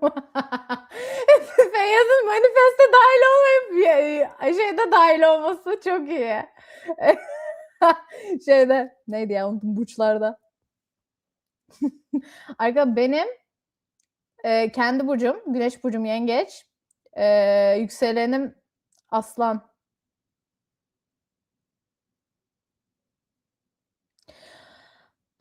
Hikikicim yaşa asla takılmayacağız bebişko. Çünkü ben 26 yaşındayım ve bazen sıkılıp Winx Club 1. bölümü izliyorum. Yani ne yapabilirim? Hiç aşkım bizde böyle yapacak hiçbir şey yok. Yaş yok arkadaşlar. Yaş diye bir mevzu yok. Herkes her yaşta her şeyi izleyebilir, sevebilir. Yaşı cancel'layabilir miyiz? Kesinlikle. Yaş cancel'lanmalı. Ben Big Five'ın şeyini izlemedim. 2. sezonunu izlemedim. Güzel gidiyor mu? Yeni mi başladı? Ama ben şeyler gördüm, videolar gördüm.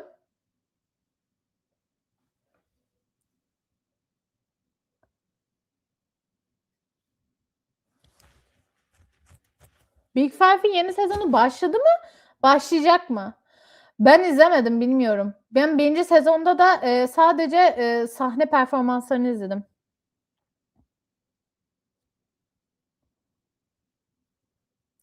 Ya benim çok kafam karıştı Big Five'da. Hem kamp dönemini paylaşıyorlar, sonra o dönemi paylaşıyor, bu dönemi paylaşıyorlar. Hangi sezon anlayamıyorum. Jane Austen kitapları okuyan var mı? Bir şey söyleyeceğim Feyyaz. Bir dakika. Aramıza arkadaşlar biz Big Five'dan bahsederken edebi bir insan geldi şu anda. Tekrardan Feyyaz updatelendi. Bayağı edebi bir şekilde giriş yaptı. Jane Austen kitaplarını okuyan var mı? Ben okudum birkaçını. Neydi ya adı? En sevdiğim favorimi söyleyeceğim. Bir saniye bulacağım. Oku, seversin. Eğer dur bir dakika. Şimdi sevdiğim sana bulacağım.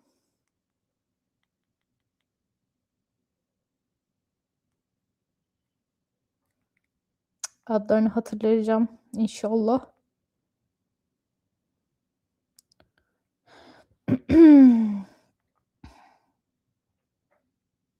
Yani klişe olanlarından bahsetmiyorum da iyi olanlardan bir tane Emma.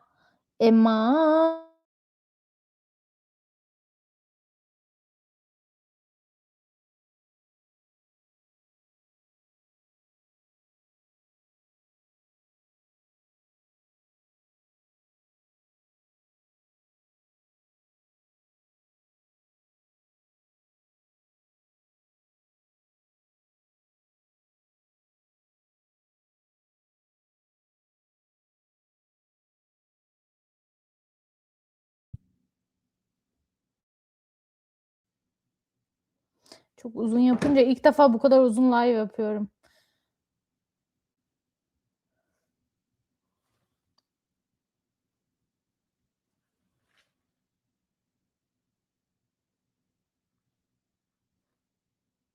Şu an Büşra'dan şeyi öğreniyormuşum.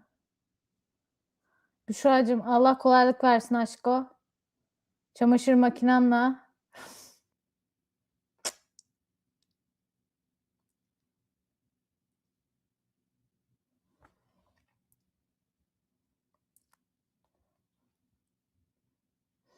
Feyyaz Pride and Prejudice'ı yani Gurur ve Önyargı'yı okumadıysa aynen Brianna'yı. Büşra'cığım seni öpüyorum aşkım.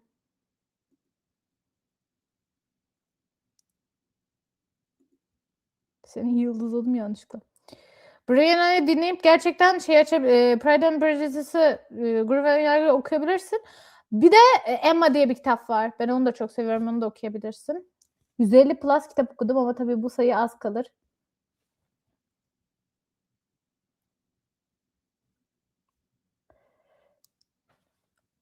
Bu dediğimiz kitapları okuyabilirsin. İkisi zaten Pride and Prejudice en ünlüsü.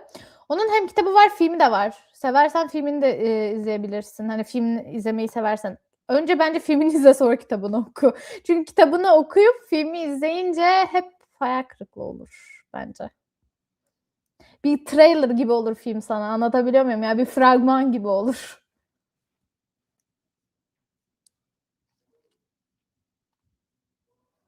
Uf 2 saattir canlı yayındayım ha. Bence çok iyi. Benim ilk defa bu kadar uzun. Sizin sayenizde. Şakası sizin sayenizde. O kadar tatlı insanlarla bu canlı yayında tanıştım ki. Büşra'yı zaten tanıyordum. Dünyanın en tatlı insanlarından biri. Ona da eklendi bayağı bir insan.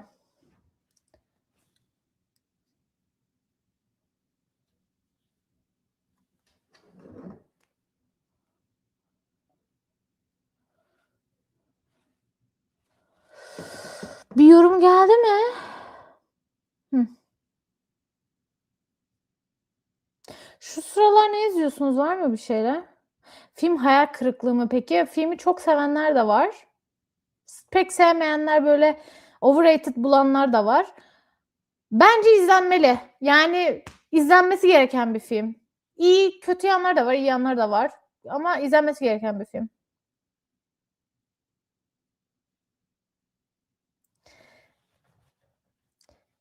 Ben bunu, şey yaparım.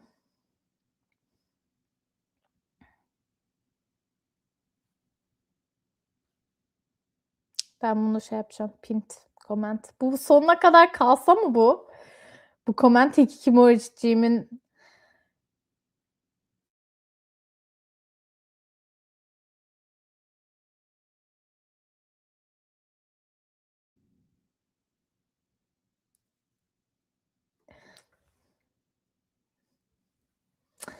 Ya şöyle ilk zamanlar bence öyle oluyor. İlk zamanlar galiba, şimdi bu benim ilk live'larım arkadaşlarım, canlarım. O yüzden, hani, böyle çok hızlı geçiyorsam falan kusuruma bakmayın. Tamamen bilinç akışı konuşuyoruz, sohbet ediyoruz. Her pazar bu arada açacağım bu yayını. Her pazar böyle gelip burada sohbet edeceğiz. Kafamıza göre ne varsa dertlerimizi dökeceğiz. Belki yayına alırım, hep birlikte konuşuruz. Bazılarınız gelir, yayında birlikte yaparız. Instagram'dan falan, TikTok'tan beni takip edin. Oradan konuşabiliriz DM'den. Konuşabiliriz. Bana istediğinizi yazabilirsiniz. Sorularınız varsa canlı yayın bitince oradan da bana yazabilirsiniz. Instagram ve TikTok'tan. Oradan da konuşuruz yani. Döngü'de Of Campus izliyorum. Ben de Brianna'cığım. Aşkım çarşambadan beri Of Campus izliyorum ve videosunu çekeceğim diye de kitaplarını ikinciyi okumuştum. Tekrar bu sefer şeye geçeceğim. Tom'un kardeşi, Tom'un Brothers geliyor. Tom'un Brothers'ın Prime gene The Pit'e ben de başlayacağım. The Pitt'e ben de başlayacağım. Hiç izlemedim ve çok istiyorum ve hatta böyle kaydettim. Şey yapacağım. Yürüyüş bandında başlayacağım. Çok istiyorum The Pitt'i izlemeyi. Şu anlar işte Off Campus'u çok izliyorum. Çünkü bayağı bir hani soundtrack'ini falan da dinliyorum. Ben şarkılarını falan bir filmi, diziyi izlediğimde soundtrack'lerine manyak gibi takıntılı oluyorum. Bu aralar yoğunlaşıyor, sınavlarda, Haziran'da sınavım var. Feyyaz kolay gelsin. Haziran'da sınav mı var? Üf, kolay gelsin. Ben şu anda şeyden dolayı bu arada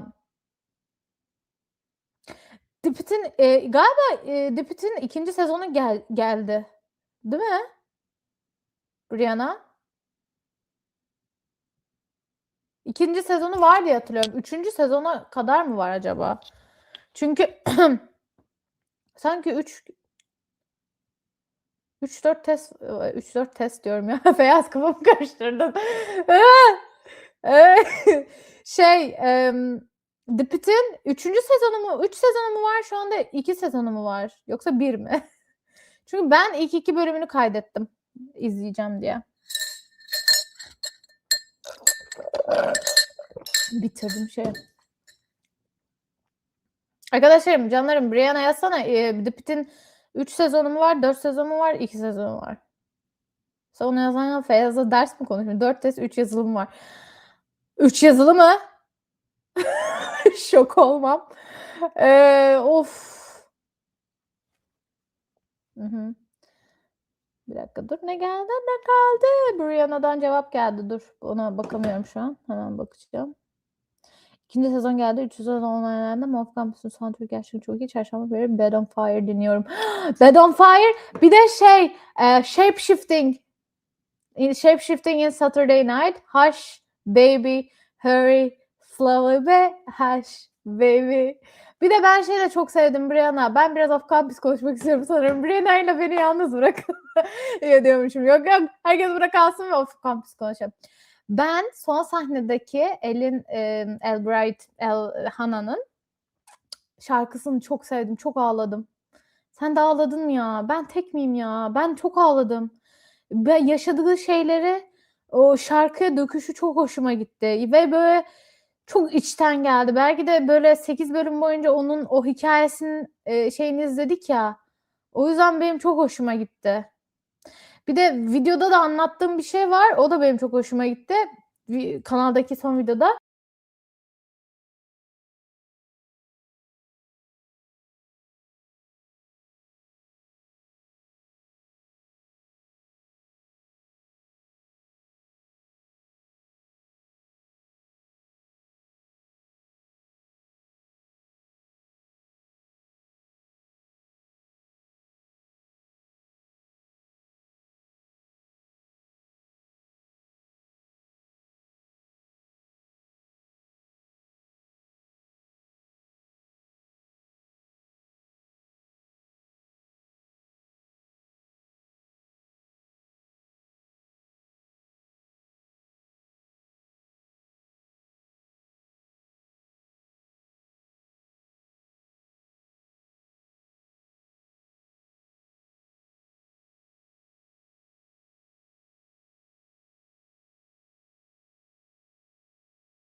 Geldim. Tekrar geldim. Of kampüs konuşurken gittim abi. Gerçekten nazar diye bir şey var. Neyse yapıyorum. Çok ağladım demişsin. Ben de Brianna'cığım. Bebişko. Hikikomori binge watching bir şey de lazım. Ama arada böyle iki izleyiciyle sürekli bakmadan izlenemeyecek ne önerirsiniz? Hikiko'cum Türkçe mi istersin yabancı mı? Bayılırım önermeye dizi film. Türkçe mi istersin yabancı mı? Feyyaz hepsini aynı anda mı izliyorsun kanka? Ben Peaky Blinders ve Atiye Seinfeld bütün benim bilinç akışım gibi çok saçma.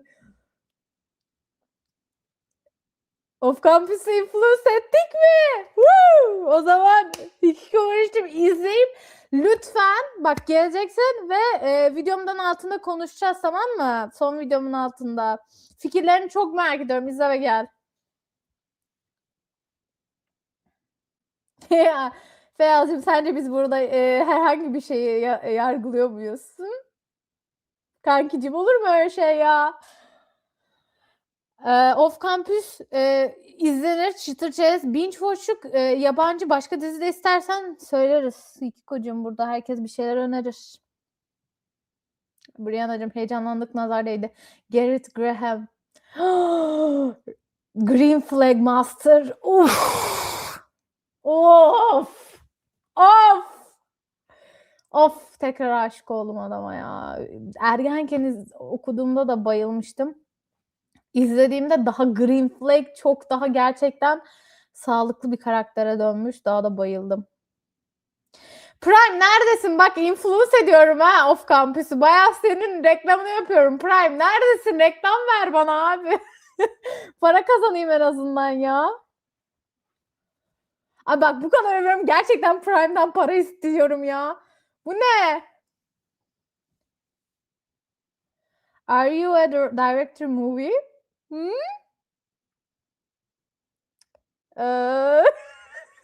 No, I'm not. Kore, Japon, Çin dizileri izliyor musunuz peki? Brianna bence buna K-pop seven bence Kore yapımlarını da çok sever. Brianna buna cevap versin ya. Ha? Bence Kore, Japon dizi filmleri izliyor musunuz peki? Gelmiş. Arkadaşlar ben Asya kültüründe yokum. Ben çok kötüyüm. Ben neydi ya? En ünlüsü Squid Game. Ben onu da beğenmemiştim mesela. En sevilen dizi. Ben onu bile beğenmedim. Ben şeyi bile beğenmedim. Oscar alan çok önceden bir dizi vardı Parazit. Ben onu da beğenmedim. Ben niye bilmiyorum. Ben bir şekilde Asya dizilerine giremiyorum.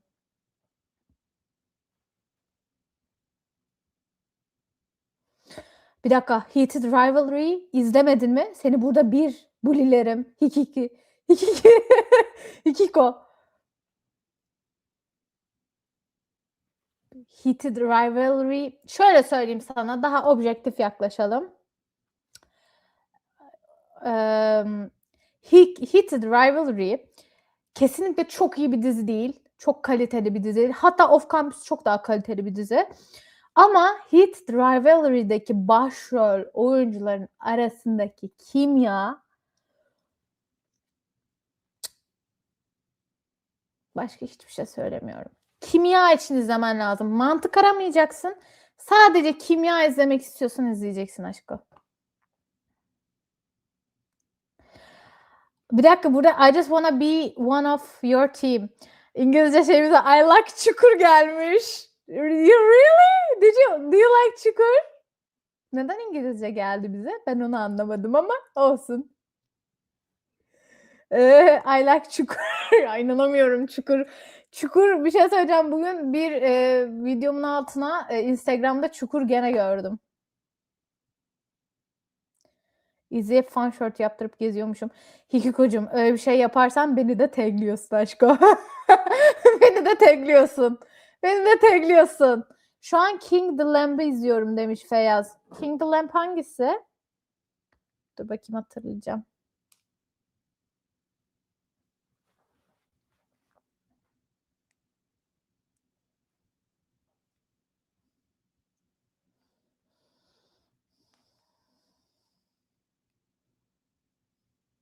Ha, bu da Kore dizisi. Okey. Ne konusu ne? Feyyaz King Lamb'in.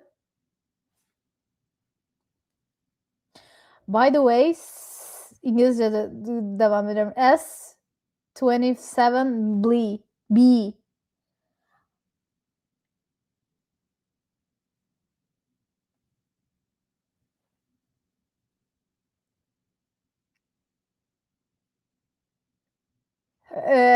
Could you understand us? Could you understand me? Otele işe giren bir kadın. Yükselmesi ve aşkta otel. Aşkta otel var diye okumam. Arkadaşlar 2,5 saate geliyor benim live'ım. Beynim durdu herhalde. Otele işe giren bir kadının yükselmesi aşkta var. Bak nasıl da biliyor. Chat'i nasıl alacaksın, nasıl da biliyorsun? Mus var, Kore dizisi güzeldi, ters köşeydi. Mus'u ben de biliyorum, evet. Bak ters köşe.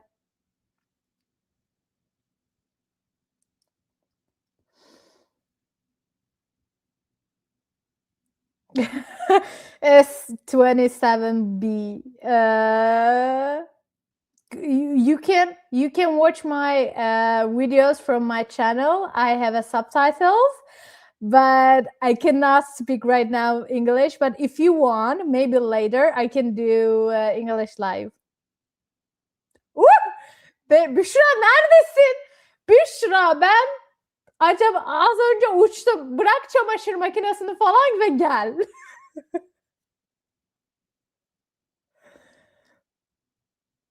Kardeşim merhaba. That's enough. S27B, that's enough. O neydi ya? Feyyaz değil mi? Benim bir anda İngilizce konuşmam şaka mı? Ya gerçekten Büşra'yı çağırın. Beni mezun etsin. YouTube beni mezun etmeli bu arada. Kendi az önce optimize bir YouTube live anı yaşadım. Türkçe, İngilizce. Yok ya, sevmiştim Kore dizisi olarak. Yes, S27 Bill. I have an Insta. Derin Universe.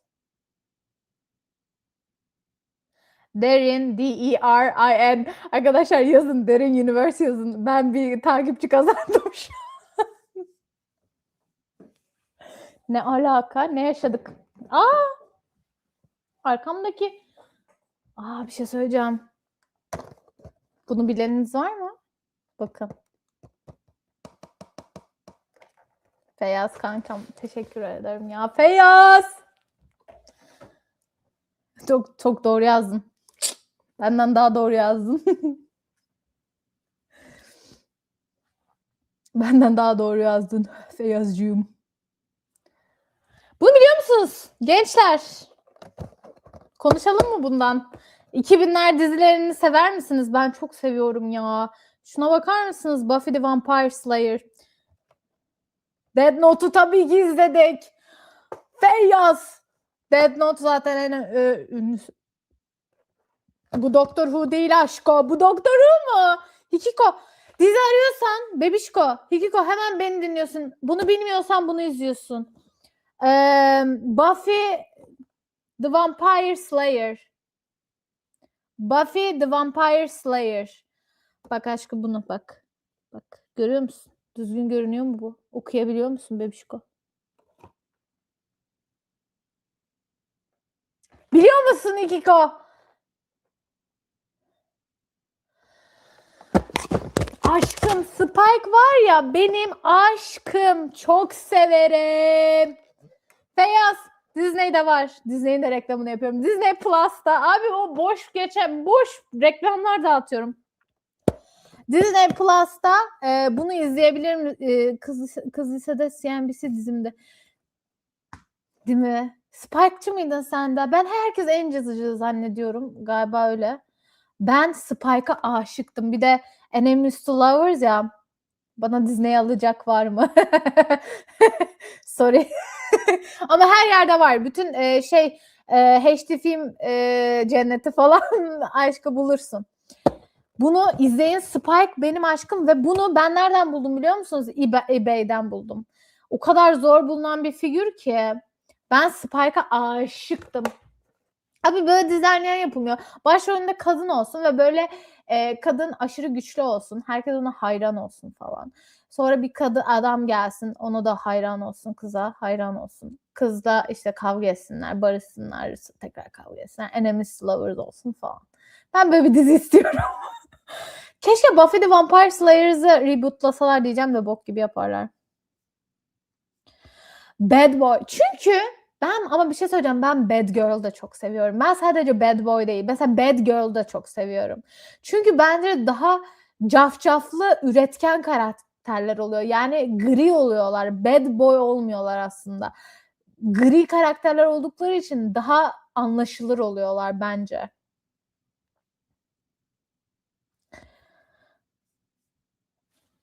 Var mı buradan görmek istediğiniz arkamdan böyle fark ettiğiniz figür istediğiniz yakından?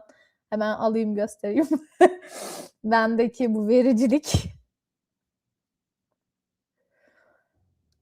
Ben Blue Rangers'ım bu arada. Blue Rangers'ım da var. Ben çok seviyorum böyle şeyler. Yapabileceğim hiçbir şey yok arkadaşlar. Yaşımı ignorluyorum. Bakın burada ne var, size göstereyim mi? Bakın şimdi çocukluğumuza döneceğiz.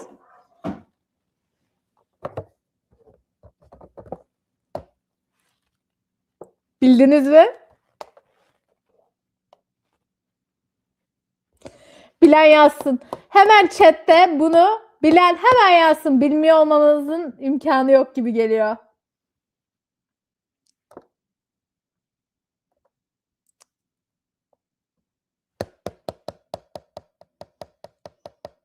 Bilen yok mu? Bir dakika. Tabii ki de Feyyazcı MSM. Zaten kabak gibi önünde yazıyor.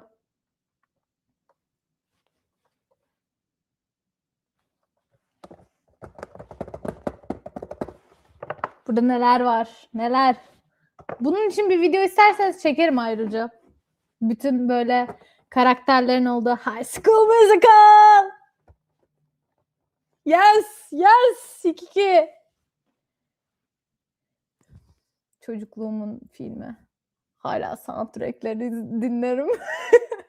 Yani öf, ne yapalım ya? Sevdiğimiz şeyler arkadaşlar. Gabriella. High School Musical. Dın dın dın dın dın dın. Şey vardı, hatırlıyor musunuz? High School Musical'ın 3. filminde şey olmuştu. Türkçe dublaj getirmişlerdi ve şarkıları da Türkçe dublaj dinliyorduk. Çok kötüydü. Ona bile katlandığımıza inanamıyorum. Türkçe dublaj şarkı dinlettirdiler bize. Keremcan mıydı? O seslendiriyordu hatta Troy Bolton'u. Bak her şeyi hatırlıyorum. Troy Bolton benim aşkım. Çok kötüydü. Ve yani Türkçe şarkı biz neden mesela ben Türkçe şarkı dinlemek istesem abi zaten Türkçe şarkı dinlerim. Neden High School Musical'ı Türkçe yapıyorsun? Disney 2000'lerde çok iyiydi ya. Brianna sana şey söyleyeceğim. Canlı yayının başında var mıydın? Aşko yoktun büyük ihtimalle. Bu 2000'ler Disney 2000'leri ben de çok seviyorum. Çünkü o dönemde büyüdüğüm için çok güvenli hissettiğim bir dönem. Ama o dönemle ilgili karanlık kısımları hakkında bir video çektim.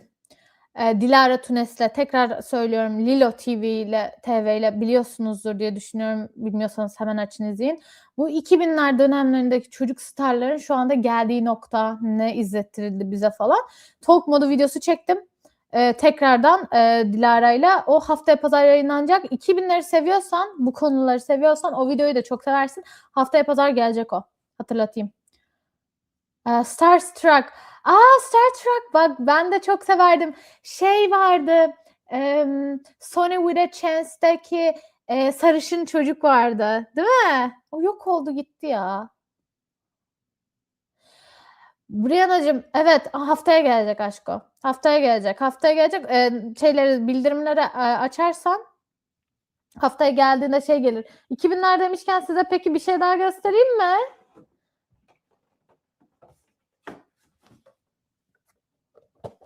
Hazır mısınız?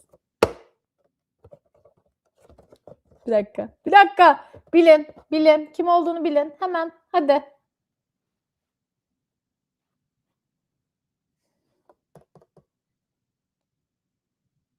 Sünger Bob deme bana. Sünger Bob benim çocukken en çok izlediğim çizgi filmlerden biri.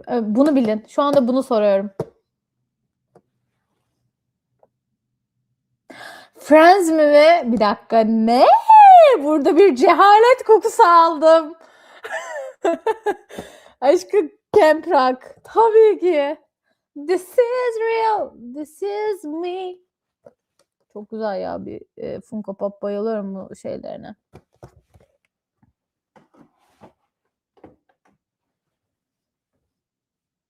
Camp Rock'ı da izledim. Her şeyi izledim. Her şeyi. Bütün Disney'i sömürdüm çocukken. Benden para kazandılar.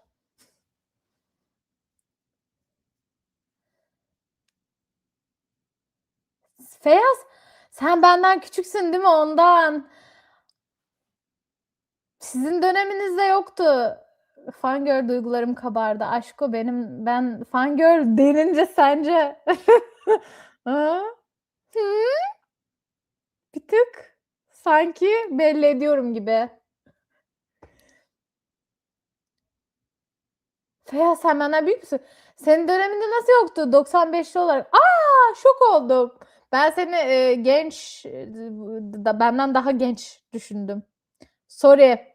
Senin döneminde de vardır kız. Nasıl yok kız?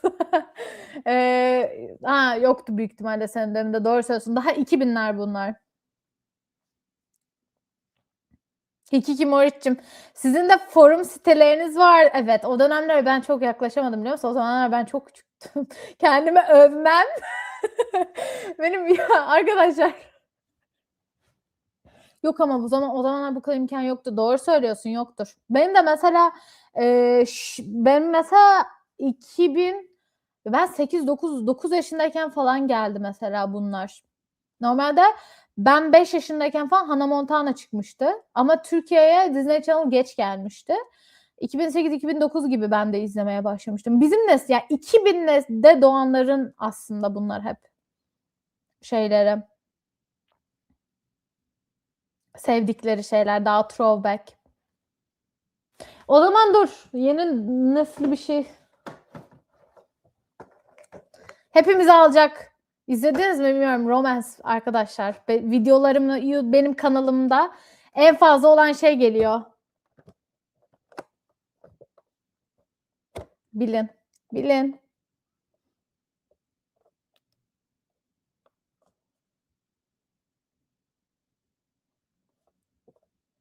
Bunu bilin aşkolar. Bekliyorum.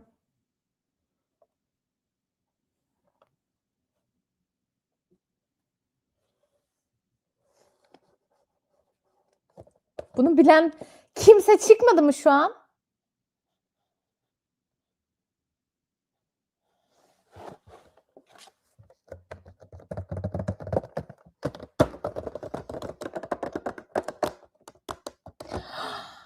Feyyaz Bridgerton. Kraliçe Charlotte. Çok severim bu sezonu. Benim yükselişim.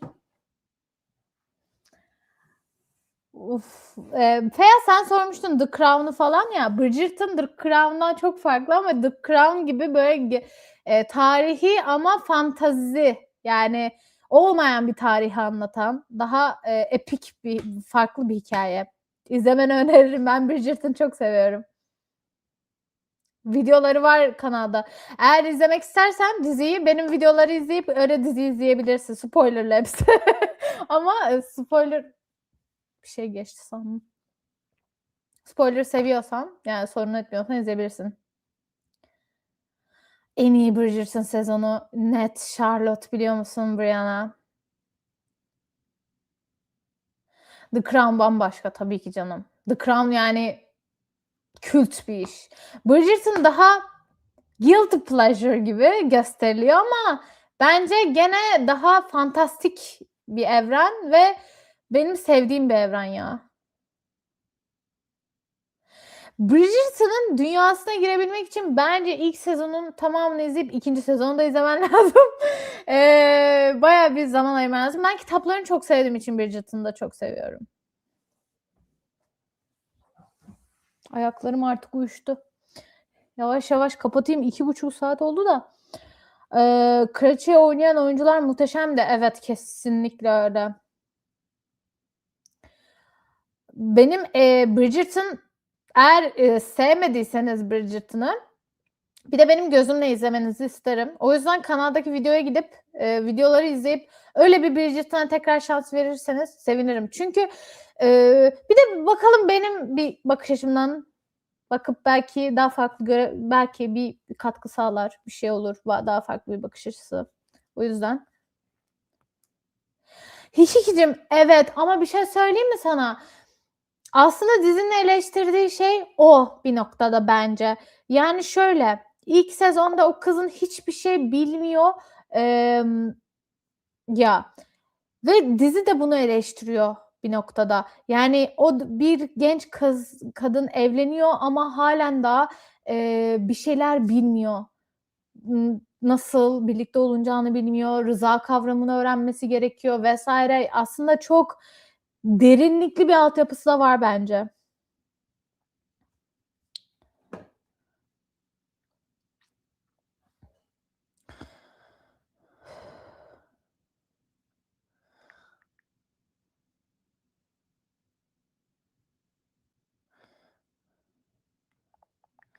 Arkadaşlar benim ailemin benim live'a şeyleri müthiş.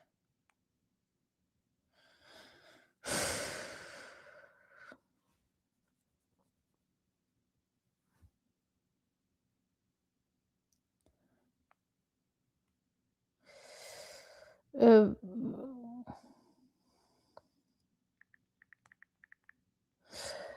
3. sezon Penelope'de bıraktım.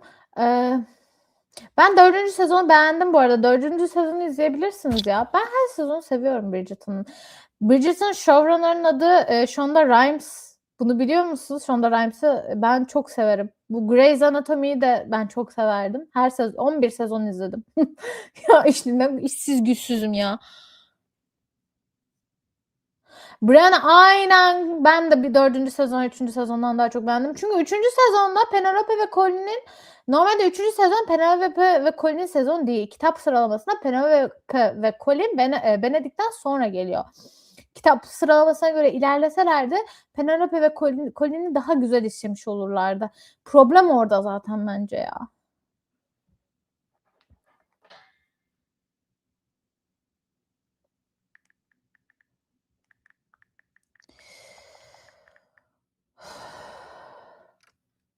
Grey's Anatomy izlediniz mi?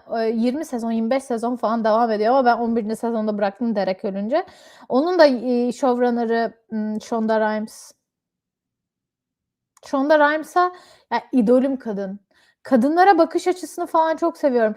Gerçekten şimdi mesela burada uzun uzun anlatmıyorum ama Bridgerton'ı sevmediyseniz bir de benim gözümden izlemenizi rica edebilirim. Videolarımı izleyip. Çünkü ben değerinin çok altında kaldığını düşünüyorum. Hatta bir tık sosyal medyanın manipülasyonuna geldiğimizi ve Bridgerton gibi işlerin aslında çok kadın gözüyle çekilen işler bunlar. Çok female gaze dediğimiz işler. Bu işleri guilty pleasure adı altında küçümsendiğini düşünüyorum ben. Aslında bayağı altyapısı sağlam işler. Bir şans vermenizi öneririm. Aşko, Brianna'cığım, Grey's Anatomy'yi şöyle sana söyleyeyim. 11 sezon izledim ama 22 sezon galiba ya da 24 sezona girecek. 11 sezon izledim çünkü başrol sevdiğim adam ölüyordu 11. sezonun sonunda. 11 sezon inanılmaz aktı. Neden biliyor musun? Epizodik iş. Yani şöyle. Mesela bir gün açıyorum, izliyorum ya 3 bölüm. Kapatıyorum 3 hafta sonra 4. bölümü izliyorum ve gene hatırlıyorum. Devam ediyor. Yani hiç böyle sürekli baştan alıp izlemen gerekmeyen bir dizi. O yüzden Grey's Anatomy'yi böyle yemek yerken izlenir ya, ben çok severim. Ben yemek yerken hep bir şey izlerim. Grey's Anatomy'yi izlemeni öneririm. Yemek yerken falan. Çıtır çerez bir iş. Hikikicim, sen de sormuştun çıtır çerez bir iş arıyorum diye. Bak, Grey's Anatomy'yi önerebilirim. Ya, bazen kanlı sahneler var tabii. Doktor dizisi, yani medikal dizi ama yemek yerken pek gitmeyebilir belki sizin için. Benim şeylik, yemek yerken izlenecek diziye doktor dizisi önermem abi. Öf!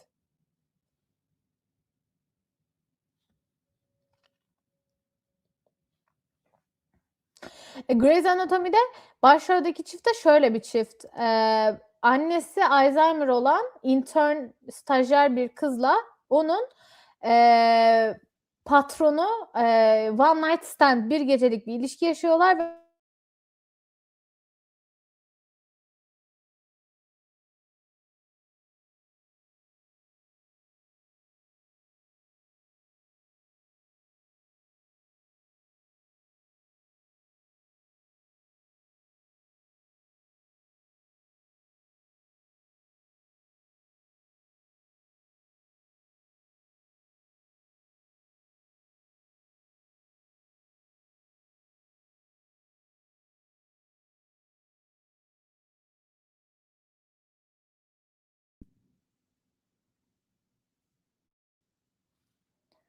sesi geri getirdim. Bazen gidip geliyor arkadaşlar. Alışacağız buna. Yapabileceğim bir şey yok. Doktor Ela'nın düğününden sonra bitti bende. Persimon, hoş geldin. Evet, Doktorlar dizisinin uyarlandığı dizi Grey's Anatomy. Yani orijinal dizisi. Orijinalinde doktor ya öyle bir durum olmuyor bu arada. Orijinalindeki gibi değil Doktorlar dizisi. Bambaşka bir yere evrilmiş. Hikicim sen de benim gibi 11. sezonda bıraktın mı? Çünkü ben Derek ölünce bıraktım. Allah kahretsin dedim bu dünyayı. 11 sezon emek verdim. 3 çocuk yaptılar. O sonra da öldü adam. Merhabalar. Yeni bir insan geldi.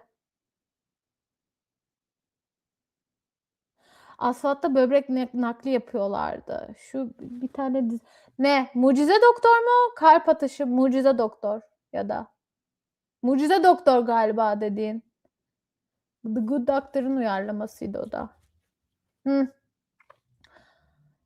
Ya ben Mucize Doktor'u seviyordum biliyor musun? Bence iyi bir uyarlama. Ben niyeyse sevmiştim o diziyi. Yani şöyle ilk sezonunu sevmiştim.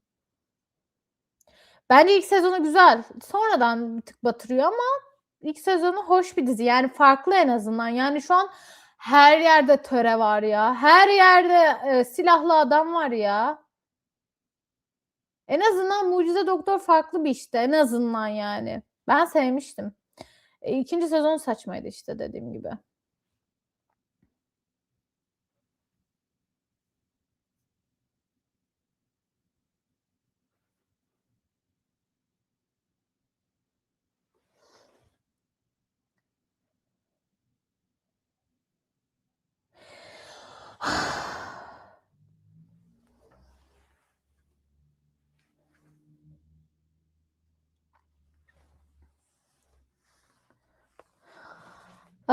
Bahar dizisinin Bahar benim var ya en beni sinirlendiren dizi Bahar'dır. Çünkü en umutlarımı yukarıya çıkarmış ve oradan aşağıya düşürmüş dizidir Bahar dizisi. Yani Bahar'a karşı öfkemi anlatamam. O kadar güzel bir iş olarak başladı ki Bahar. Sonra o kadar berbat bir yerde bitti ki. O Aziz Uraz'ın babası gibi olması falan yani katlanılabilir gibi değildi. Her erkek sanki aldatmak zorundaymışa getirdiler ya. Yani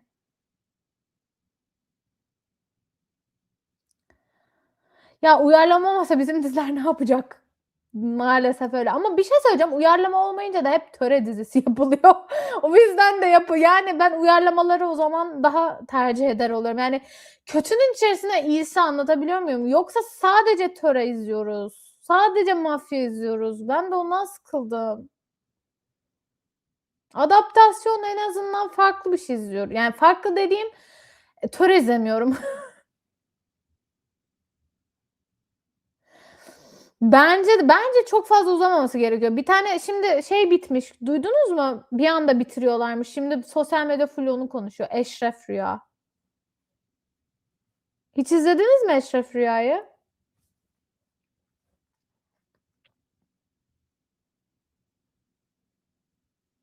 Var mı chatte izleyen? Ben kıskanmaya hiçbir zaman çok, giremedim. Sıkıcı geldi bana. Şef Rüya izleyen var mı? Bir anda bitiriyorlarmış, onu konuşalım diye dedim de chatte izleyen yoksa konuşmamıza gerek yok. Ben şans verdim ilk izlediğimde. İlk bir mafya dizisi ama, hani, acaba ne anlatıyor diye ilk bir baktığımda, hani, YouTube'a çekmek açısından falan nasıl bir dizi. Eşref Rüya'da ne oluyor biliyor musunuz arkadaşlar? Başrol karakter kadın karaktere dönüp şunu diyor. Kadın karakter, işte, "Ben seni açığa çıkartırsam ne olur ki? Hani, hayatındaki kadın sana yanlış yaparsa ne olur? Hiçbir şey olmaz. Canını almaz mısın?" falan diyor. Öyle bir şeyler oluyor ve Eşref de şöyle diyor dönüp, "Bir şey olmaz ama arabası takla atar." diyor. Başroldeki adam bunu diyor. Ben hâlâ bunu gördüm ben ve ben diziyi izlemiyordum o zaman ve böyle bir sahneyi gördüğüm anda dedim ki, "Ha? Bu başrol erkeğe bunu nasıl söylettirirsiniz abi?" Bok gibi.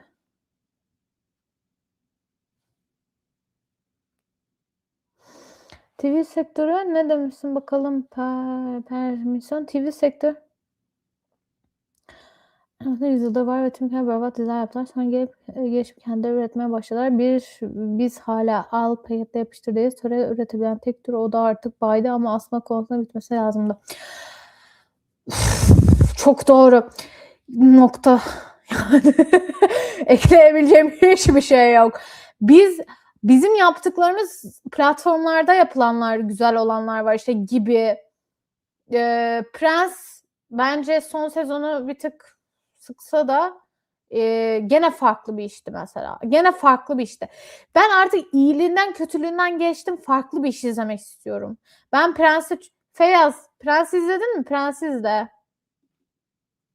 Prens'in ilk sezonunu izle. Gibi'yi izlediysen diyorum. Gibi de izlenebilir tabii de, Gibi daha ünlü ya, Prens belki bilmiyorsundur diye Prens'i diyeyim dedim. Ama Prens çok comfort zone bir dizi bence. Yani böyle insanı iyi hissettirecek bir dizi. Herkes herkesi bıçaklıyor ama olsun. Ay kudur köpek. Vardır ya. Inside joke yaptım arkadaşlar. En sevdiğim sahne. Öldür, öldür. Ben de öyleyim biliyor musunuz? Kötü yorum görünce öyle oluyorum.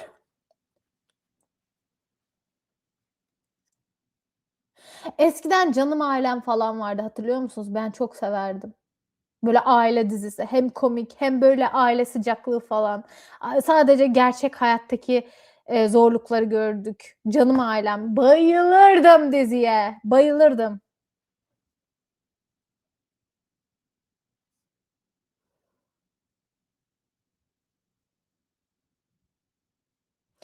Feyyaz o zaman sen Prens'ten mi bahsediyorsun? Prens'tense Prens'ten izle.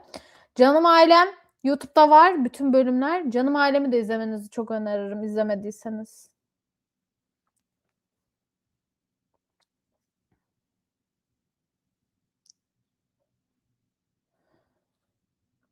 Ha, Hikikomori evet. O var bunlar. Todd'taydı galiba. Todd ne ya? Başka bir şeydi de. Bir dakika şu anda şey yapamam.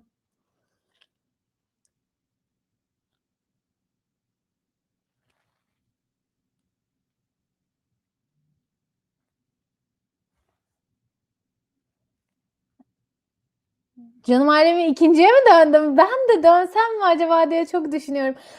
Ya da spor, dizim olabilir büyük ihtimalle. Yürüyüş bandı dizim. Çok güzel bir dizi. Beni çok duygulandırıyor. Yani çok çok safe zone bir dizi. Persimon ne demiş bakalım? Persimoncuğum, biz oyuncu izlemiyoruz ya da senaryo ilk sahibinin ilk kız oyuncu olmak istiyormuş.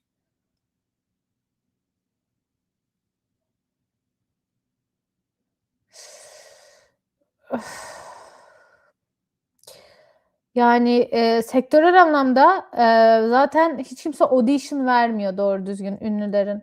Bence en büyük problem o. Ülkede, dizide, Türkiye'de open call denilen şey yok. Yani,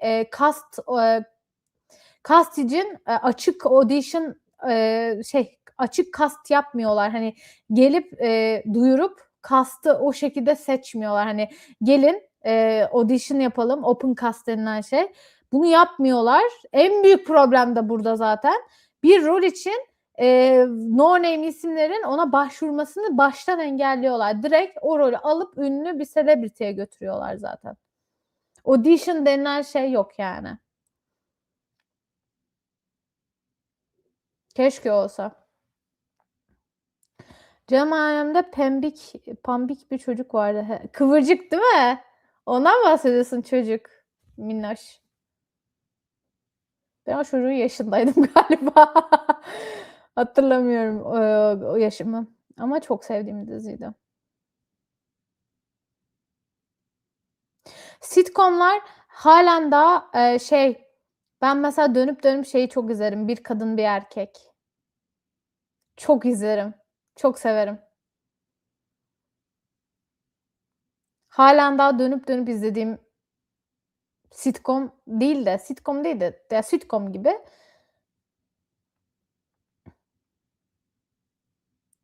Vay bir Avrupa yakası şeyde minnoş gelmiş. Persimoncum sen de Avrupa cısın. Olmuyor ya bu diziye bu.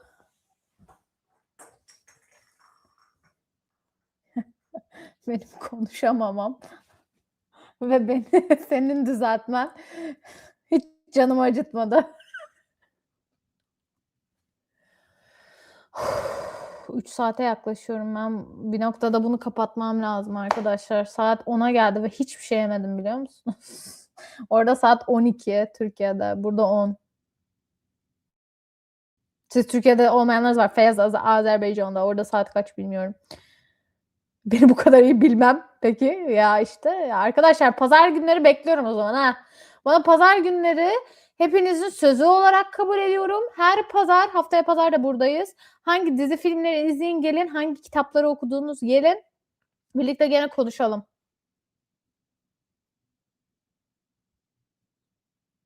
Haftaya pazar. Tekrardan konuşacağız. Her pazar ne izledik, ne gördük, neler oldu gündemde, neleri konuşmak isterseniz tamamen size bağlı. Derince live diye açtığım bir seri bu. İlk defa bu da ilk bölümdü. Bu kadar gelmeniz, sohbet ediyor olmamız falan beni aşırı mutlu etti. O yüzden çok çok mutluyum. Çok çok seviyorum hepinizi gelen. Bu ilk yayında yanımda olan hepiniz o kadar değerlisiniz ki yani değerinizi anlatamam. Çok çok teşekkür ederim yanımda olduğunuz için.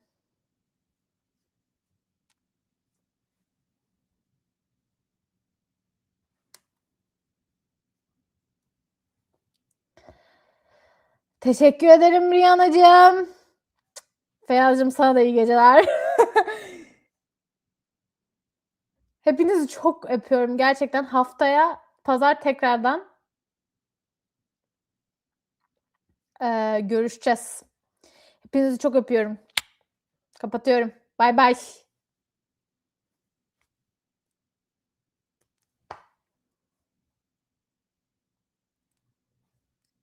Benim kapatamamam.